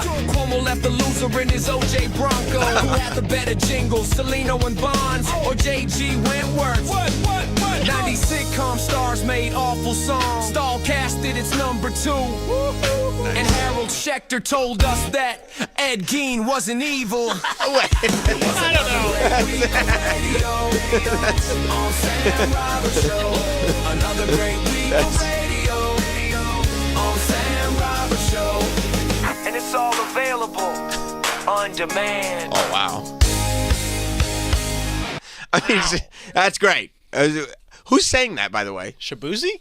Was that Shabuzi or was that... Did you do that? I don't like to brag, but yeah, I did that. And the instruments? Yes. And the mastering? Yeah. You did that whole song? Yeah. Wow. I make songs. And the vocals and everything? Yes. Wow. A double platinum record. No, I know. It sounded like a totally different vocal from last week. I'm a talented vocal artist. Oh, wow. That's great. That was great. Also, there was some... I don't know if Harold Schechter specifically said that Ed Gein wasn't evil. He kind of did. Kind of. You guys think Danielle, right? Yeah, he was saying that. You remember he was like, yeah, but they were already dead. Yeah, No, I know. I did. I kind of felt like I pushed back on that a little bit because it did strike me. It's just like when you say it melodically and so directly, it's like, huh. Yeah. That really does. It hits a little differently. That's the only thing. It hits. That's. I mean, that's what. When I walked away from that interview, that's how I felt he felt about Ed Gein. Like, it wasn't an evil guy. Well, I mean, we'll have video of it up at some point, so I'll go back and be able to kind of look at it. But I mean, if it's in the song now, it's in the song. It's in the song. Yeah, I mean, it's canon. It is. I'm only. It's a shame that Danny Trejo's coming in next, so he didn't make the song. I mean, we don't include Thursday stuff. Because we got to play the song on Thursday. Yeah. So it's got to be ready. Yeah. But hopefully, do we think we'll have a music video drop tomorrow? Tomorrow? We had a music video drop on Friday last week. Oh, then I'm sure, yeah. Hot Dog will do it. Okay, that's... What? He did last week? He was on it last week. It was great. I know. It's just a very high expectation now. Okay. Well, his feet are to the fire. Well, let me ask you a question. Mm-hmm. Do you want a music video for tomorrow? Yes. Okay. Well, I when mean, he hears Dog- this afternoon, he'll get to it. He's listening live now. No? Doubt that. Somebody should probably get in touch with him. He's good. Yeah, I can't wait. I can't wait for the music video drop. If you haven't seen last week's music video, that dropped across social media on Friday last week. And it really is, I mean, they're becoming great documents chronicling what we're covering here on Sam Roberts Show. And yeah, now I gotta like when I'm planning shows, I gotta keep in mind. Like I gotta get it in before Thursday, otherwise it might not make the song. Well, no, because then you're gonna make Thursday's show all shitty. Don't do that. What else? Yeah, you're gonna blow through all your material in the first 3 days. What do you guys want to guys want to talk about anything? I don't know. Well, No. What you got? What are those, shorts or long pants, Troy? Yeah, don't do that, man. Do we have the song? That's what I'll say. I'll start the show. Do we have the song? Do you want the song for Monday? But kind of nice to wrap up the week. No, you want to wrap up the week and then you put it out on a Friday. The music video has to come out. The music video is an important element to it. I feel like it is too. Because it's like, who else is doing that? Let me ask you another question. So I was thinking, should their lyrics be on the video? With like a bouncy ball? Yeah. Can you do that? Hot dog. Figure it out. Yeah, that's the easiest part of the whole thing. Maybe a bouncing Sam head. Well, I don't want to. He's like this. He's like, yeah. Maybe not this week. I don't want to slow down the process this week. Maybe that's something he could work on throughout the week and then have it ready for next week, maybe. But you could put captions on a video easily. Because I think that would help go with it. Yeah. Yeah. I mean, there are visual representations of everything in the song. Like, I didn't feel like last week's was lacking. I thought last week's was terrific. I like Troy's idea. Yeah, I mean, it could be good. Whatever. I mean, look, editor's going to edit. You know, that's why editors I have a good feeling Hot Dog's going to pull through. Yeah. All right, well, you guys work with him then. I'm not going to tell him to put a bouncing head up there. He's going to be like... No, you don't have to, even just a bouncing ball. I mean, I don't know about bouncing. You don't know how to bounce? No. No, I'm not going to the trampoline park. Okay. Oh, wow. Well, you're going to miss out. Can we hear the song? Can we hear the song again? Yeah, you want to hear it again? Yeah. It was another great week of radio on Sam Roberts Show. It was another great week of radio on Sam Roberts Show. Travis puts up 6 Christmas trees. Danielle learned Billy Zane wore a wig. Disney's fighting with YouTube and Elon made Sam laugh again. NYC's election is over. Cuomo left the loser in his OJ Bronco. Who had the better jingles, Celino and Bonds or JG Wentworth? What? 90 sitcom stars made awful songs. Stall casted its number 2. And Harold Schechter told us that Ed Gein wasn't evil. It was another great week of radio on Sam Roberts Show. Another great week of radio on Sam Roberts Show. And it's all available on demand. But I have to reiterate, the point of having Harold Schechter on was maybe the series wasn't accurate. Not that Ed Gein wasn't evil. That's what I walked away from. Yeah. That was what I walked away from. He was normalizing it. He normalized Ed Gein's behavior and said, "Oh, he's just a fine guy." No, I don't know if he said that. He said it's not like he killed people. Yeah. Well, he killed a couple people. A couple. I mean, go back and listen. They're dead. It's all available. Where can I listen? On demand. Didn't you listen to the song? I forgot. No, because you know what? I got so thrown off by that last line. You're like, what the hell is this guy saying? Yeah. Go listen to the yesterday and tell me if I'm lying. All right. Well, you can listen to that on demand, but with all that in that song, there's still more to come. Stay tuned. Danny Trejo's coming in next.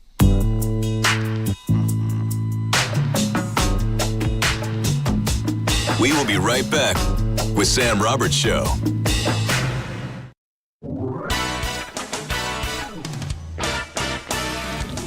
You know, these other jewelers, they hate Steven Singer, and why is that? Well, it's because Steven Singer has the best real diamond stud earrings in America. Everybody knows gold and diamond prices are crazy right now. Gold is at the highest price in history. Lucky for you, Steven Singer has his locked-in prices. They're the same prices as last year. You're still going to get the same value, and you're going to get to see. I mean, he's got the best stuff. Okay, the diamond studs that Steven Singer has available right now, 1/4 carat all the way up to 10 carats in total weight, and they're all at the same perfect price as last year. Same incredible value.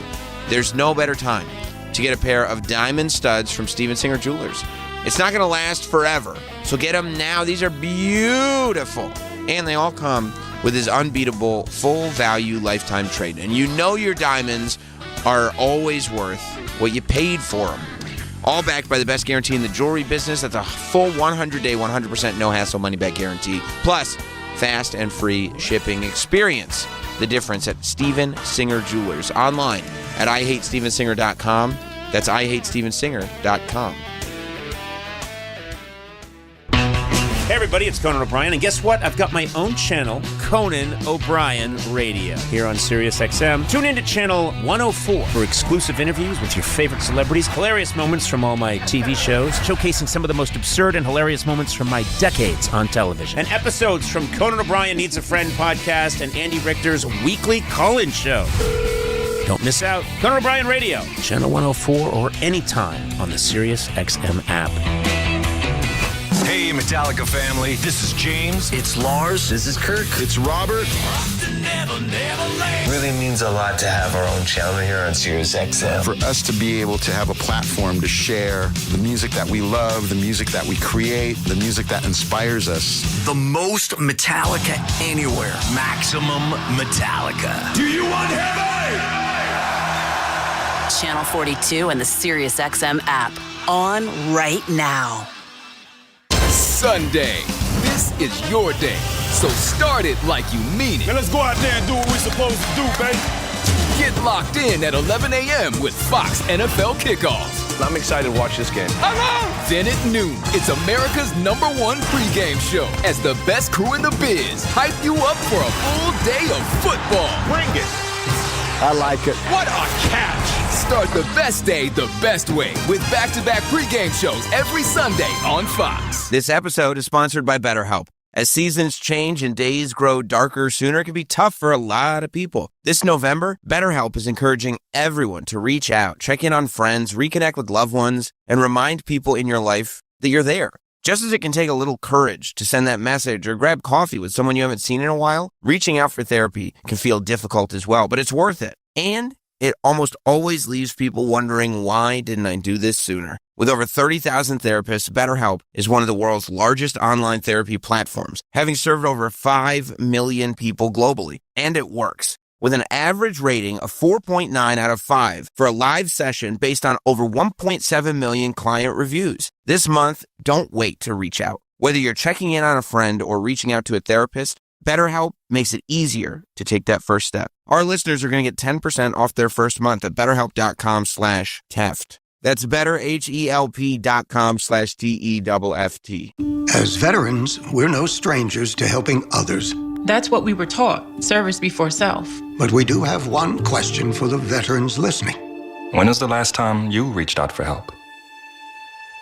If you or someone you know needs resources, whether it's for stress, finances, employment, or mental health, don't wait. Reach out. Find more information at va.gov/reach. That's va.gov/reach. Brought to you by the United States Department of Veterans Affairs and the Ad Council. Guys, if you want the greatest night of your life, I mean your best night ever, then you gotta hear this. There's a great ED pill out, and it's from the makers of Viagra. It's their ED pill called Viagra AGV, and it's unbelievable. It works super fast in as little as 12 minutes and lasts up to 12 hours. Plus, it's FDA approved and safe. You need to try it for yourself. It's unreal what it does to you. Viagra AGV crushes every other ED pill, and it's endorsed by the head of urology at the prestigious Cedars-Sinai Hospital in Beverly Hills, Dr. Dudley Danoff. Every man alive needs to try this amazing, remarkable Viagra AGV pill at least once. It's beyond belief. Then you'll know why men are going crazy over it. So if you want to have the most incredible night of your life, you can't miss this. Go to scoreblue.com and try it while supplies last. Go to scoreblue.com, scoreblue.com. That's scoreblue.com. Viagra AGV is available only at scoreblue.com by prescription, no doctor visit.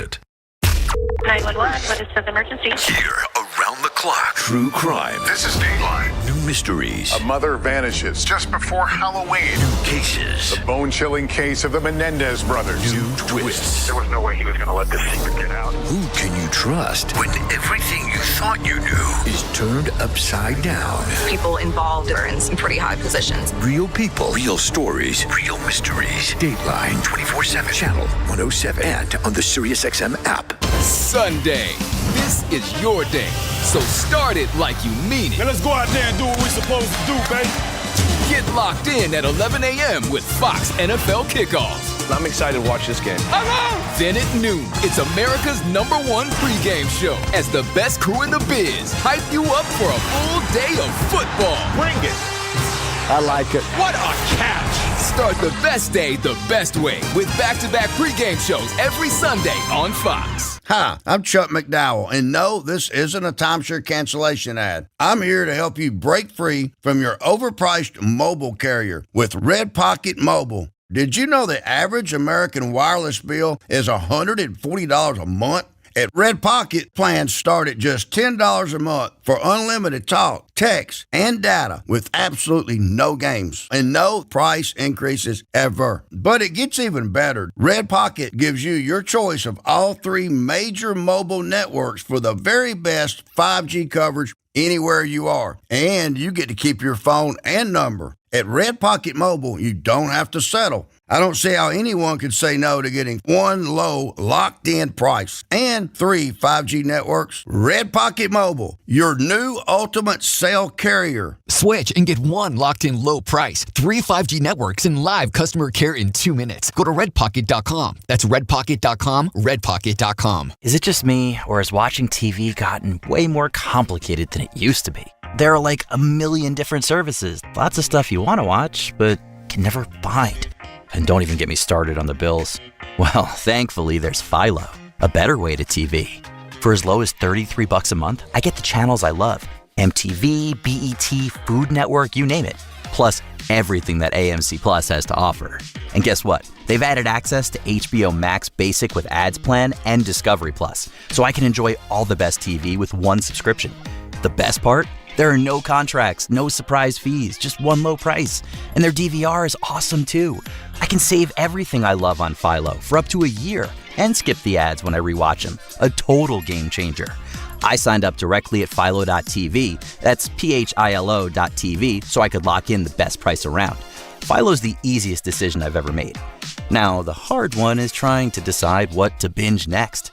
These statements have not been evaluated by the Food and Drug Administration. This product is not intended to diagnose, treat, cure, or prevent any disease. Do you have a history of those dreadful calcium oxalate stones? Well, Kidney Cop is here to help. Shown in laboratory testing to reduce the rate of calcium oxalate crystal growth by 99%. Yes, 99%. Don't wait. Start taking Kidney Cop Calcium Oxalate Protector today. That's Kidney Cop, C-O-P. Kidney Cop. Order today at Amazon.com, Walmart.com, or KidneyCop.com. That's Amazon, Walmart, or KidneyCop.com.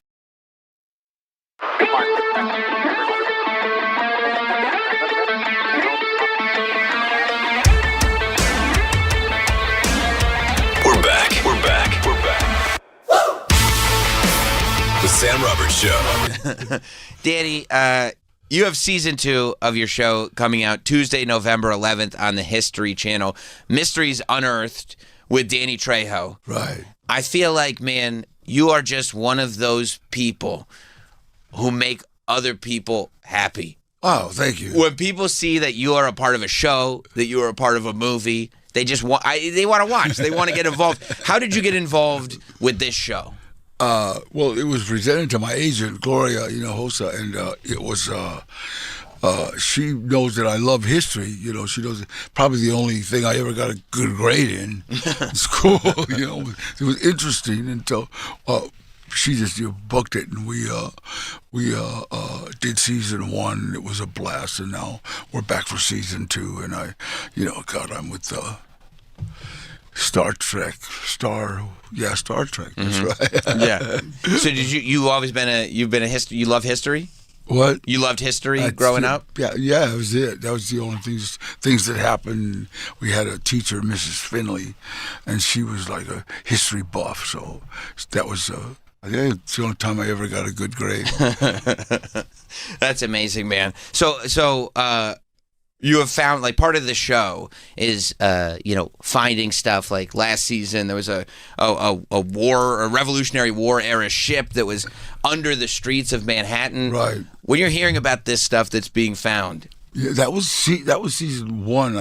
But it was it's amazing, and I like this because it's things that were found by accident. It wasn't like like the big government funded escapade. It was just like somebody digging in their backyard. One man went to a swap meter garage sale, right, and buys an old bat, and he looks at it and starts cleaning it up, and it ends up, be like Jackie Robinson has his name signed on it, iconic figure in baseball, and he's offered all kinds of money for it. He ended up donating it to the family, which I thought was really cool. It is. It's cool. I don't know. I probably would have tried to sell it, but it's cool. But it's cool. But I got to say that was cool. Do you still to this day kind of pinch yourself with how your life has kind of turned out? You could not in a million years have imagined that at this point in your life, based on where everything began, that you'd be teaching history on television. Every once in a while, I wake up because I had a dream. I heard, "Reveille, reveille, all inmates wishing to have breakfast." Oh, my bed. Oh, my bed. It's all good. It's all good.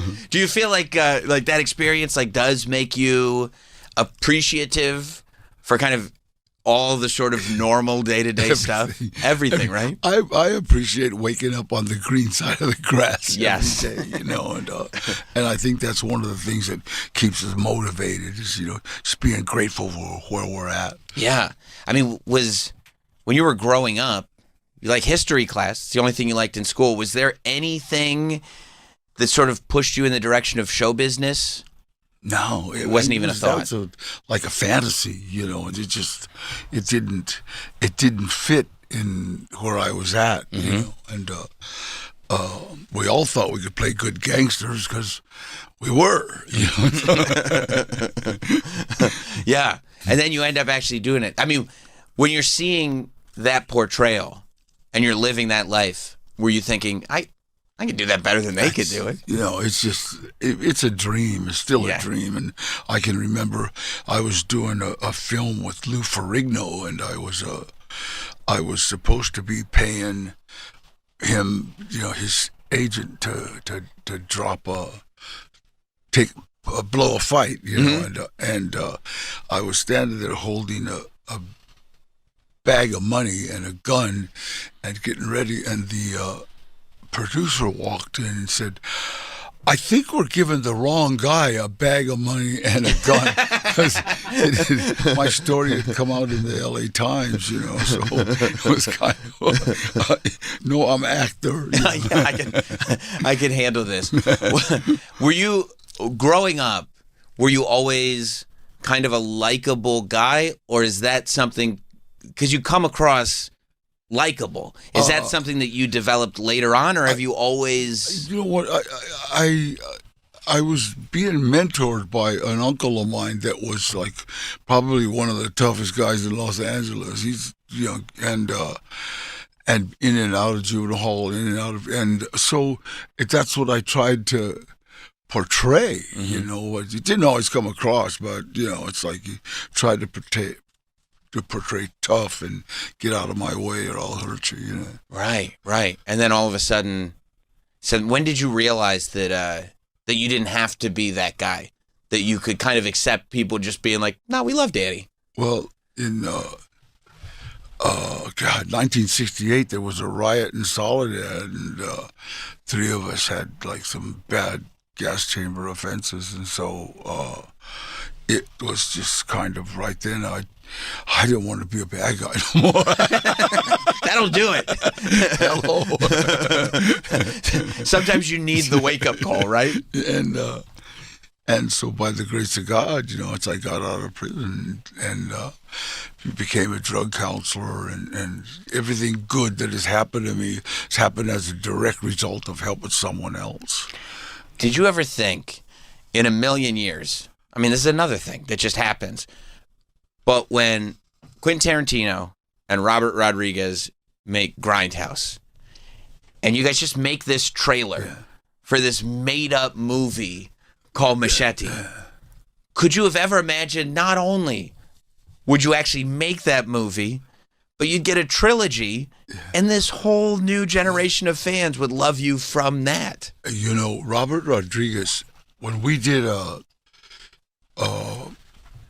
Desperado. Yeah. And it was funny because I interviewed with Robert over in Venice. He had an office there in Venice, California, and I interviewed with him, and he just looked at me and said, "You remind me of the bad guys in my high school." And I said, "I am the bad guys in your high school." And so he just gave me a knife and said, "Practice this." So when I went to Acuña, Mexico, to do this film, my relatives from San Antonio came down to visit me in Acuña, Mexico, and my uncle Rudy, he was kind of like a part of San Antonio, but the underworld sort of kind of, and he said, "Who's that?" And I said, "Robert Rodriguez, the director." And so he goes to Robert. Hey, I'm like fired. That's the director. But Robert, being Hispanic, some of the older man is calling you. It's respectful. And he comes over. They start talking, and all of a sudden, my uncle says, "Hey, say hi to your cousin." It's Robert Rodriguez was a second cousin of mine, so I just immediately, okay, make my part bigger. And that was the start, and everybody kind of got around me, the big tattoos, and I was no shirt, and because Antonio Banderas wasn't really heard of then, right? And so everybody thought I was the star of the movie. And that's awesome. Robert says, "Hey, everybody thinks you're the star of the movie." And I looked at him and said, "I am." And it came out that he talked about doing a movie like Machete then. When you were doing Desperado. Yeah. Wow. And then when we did Spy Kids, he actually, Machete Spy Gear, I was Uncle Machete. And then, when we came out of the movie Grindhouse, everybody just said, "Yeah, we have to do that film." Wow! So when he did that trailer for Grindhouse, he was thinking. He had been thinking about it for years. Well, if everything that was in the trailer was in the movie, right? So he just he had a plan. It was a plan of his, and worked out great. Yeah, I also love that he does stuff like that. Like he'll make Spy Kids, and then he's like, "Now it's time for time for the one that's in my heart that I've been wanting to do." You know what? He does like a kid movie. And we did Once Upon a Time in Mexico. Of course, amazing. Yeah, of course. Yeah, when you looked at the cast for Machete as well and saw the kind of star power that was attracted to this movie. I did Heat with Robert De Niro. Right. And when I was talking to Robert, he just kind of said, "Let's ask De Niro," because okay, so and Robert, yeah, absolutely. It was a joke. Every time I used to see De Niro on Heat, I'd go, "Yeah, you." That's the way he talked. You. And so when we did Machete, it was funny because he came up and goes, "Hey, you." He was such an awesome. It was funny because me and my daughter and my son, Gilbert, and my daughter Danielle went to dinner with Robert De Niro, right? And I tell my kids, "Look, come on, you guys, now listen. This is really important for me. This is Robert De Niro, so you guys just behave, right?" So we sit down for dinner in Austin, Texas, and Robert asked me about what I thought about some French director who did in the 1800s something. I don't know. I mean, and me, I show up, don't bump into the furniture. My son knew the answer. So he started talking. The rest of the night was literally my son and Robert De Niro talking film. Wow. And me and my daughter played with our food. And you're sitting there going, "Thank God for him. He's my representative." So is your son like big into cinema and movies and everything? My son's a director now, so that Gilbert, so that he can tell me what to do. So. Yeah, absolutely. I mean, but me and him did a film. It's called From a Son, right? And it was funny because every once in a while he'd come up, Dad, you're really overacting. Like, pull it back a little. Relax. So we had a lot of fun. How did you get into the food business? Like with the tacos? Actually, it was an accident. Yeah. I did a movie for a director. He came with a low-budget movie, and my agent, Gloria, saw it. And I'm waiting for some big-budget movie, and it's a low-budget. They give you a sandwich on this one, and get a free meal.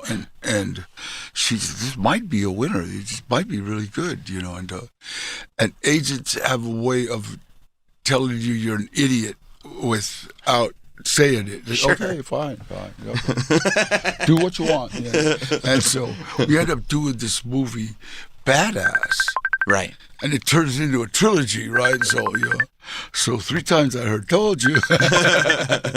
and the third one, the producer saw that I like to eat good. I don't eat a lot of processed food. And said, hey, Dad, the first movie said, you eat good. I said, well, you have to. You're 70. And third movie, he brought me a business plan. And, no murder, no mayhem. I gave it to her. And she kind of said, it's no brainer. They want to open a restaurant with your name. And usually somebody wants $100,000 up front. And they just wanted my name. So she made it so that I had say-so in everything, And right now we have 5 restaurants. We have 1 in London. We're opening up another one in London, so. That's nuts. I know. Tacos are great. They're the best. Did you really save a baby from a burning car in 2019? Is that a true story? Yeah, it just happened, it's amazing. It's an accident right in front of me. And everybody was going around it, and the car flipped over, and I ran to the car. Really, I was really embarrassed because the lady in the front kept saying, my baby, my baby, my baby. Well, in the movie Storks, that was my line. I kept saying, my baby, my baby, my baby, right? And I thought she was like... She's doing your line. Doing my line. and then I realized there's a kid in the back, and I reached in to try to grab him, and I realized that he had autism, and I worked with autism kids because he was like panicked, and I was trying to reach for him. I couldn't reach the seatbelt, and a little girl on the other side of the car, said, wait, Danny, I can reach it. And she unbuckled it, and then I pulled the kid out. And I seen kids with autism don't really like to be grabbed, and I said, use your superpowers, and he started using his superpowers, and we got out, and I took him away from his grandma because the fireman had just pulled her out, and she was cut up pretty bad. So. Wow. And, and it was funny because when we came back to grandma, she had a cut, and he kept saying, use your superpowers, grandma. So, that was kind of it's unbelievable. It's funny because I left, and I went over to Chubby's Automotive to work on one of my cars, and the news teams followed us all of a sudden. There's all these news teams around Chubby's Automotive, and interviewing me, and I'm trying to figure out what I did, It's like, Wow. That's unbelievable, man. And you also, you're a Dodgers fan, yeah? Oh, they won the World Series. Yes. By the way. Yes. Did you pick up on that? Did you go to a bunch of the games? I wanted to, but I've been working, and I usually show up there, And, yeah. But LA's got to be going crazy right now for They're the. nuts. I mean, LA does not know how to celebrate. They think lighting cars and tipping them over to celebrate. It's like, no, but you got to be. I mean, as a Dodgers fan, having the Unreal. having the potentially greatest baseball player that's ever lived. When I was in grammar school, it was in Echo Park, and the Dodger Stadium was built right in Chavez Ravine, which is just up the hill. So Mrs. Finley would have about 5 kids missing every day. We'd cut school and go watch them build Dodger Stadium, So I've been a Dodger fan forever. Did you ever talk to Miss Finley after school? After you were done? She passed away. Yeah. Well, man, Mysteries Unearthed with Danny Trejo, Season 2, it premieres next Tuesday. That's November 11th on the History Channel. Is there anything that you especially liked that we're going to see in Season 2? Well, you know what? It's like I love the fact that it's a surprise. It's not like a big government-funded going out and looking for dinosaur bones. Right. It's like they're finding dinosaur bones in your backyard by accident. Right. And I mean, this one guy found in an old church that he was renovating, he picks these stained glass windows, and they're full of stuff and all dirty, and buys them, goes home, and there's 2 Tiffany glasses, which were like priceless. Yeah, because Tiffany used to do stained glass before they started doing lamps and stuff. Yeah. So they were like priceless, and 1938 comic book in a wall. Superman comic, first edition. That's everyone's fantasy. Is they go to the garage sale, they buy the painting, and behind the painting is like the Constitution or something. That's what this is about. And Yeah. that's what I loved. Just ordinary people finding treasures. Yeah. Awesome. Well, Danny, thank you so much for coming in, man. You are the best. It's good to see you, and I can't wait for everybody to see Mysteries Unearthed Season 2 starting next Tuesday. I also have a movie called Zootopia? Utopia, yeah. Zootopia 2? Zootopia 2, yes. God, man, I forgot. I can't believe Which animal are you in Zootopia 2? I'm actually play a lizard. Hey. And he's, they call him Jesus because he can run on water. That's great. That's awesome. I don't know who thought about that. It's probably a Catholic. Well, then we'll watch Zootopia 2. As soon as it comes out, I'll bring my kids to see Zootopia 2. Oh, it's great. Isn't that crazy? But, listen, for you, who live life as a gangster, right? Yeah. You come out, you've got some stuff that adults are into. You got your machetes, you got your everything you've done, the Robert Rodriguez stuff, the Desperado stuff. Yeah. And then all these little kids that are into everything you're doing over here, your Zootopia stuff. It's just like Danny Trejo means different things to different people, but you're hitting everybody. You know what? It's like kid stuff is just so, they got no filter. You're like in the movie, look! Yeah. And in the airport, they'll come running after you. Yeah, that's my favorite. Is bringing my kids to movies because, I'll go like, hey, what'd you think of the movie? Yeah. And it's never, oh, it's good, or oh, I didn't really like it. It goes, Dad, the best movie I've ever seen. And I go, yeah, it's always that thing. Well, that's awesome, man. You can also follow Danny on Instagram at official Danny Trejo. You're the best, man. We're gonna get out of here. We'll see you guys on Monday. Thank you so much. Thank you very much. Thank you, Danny.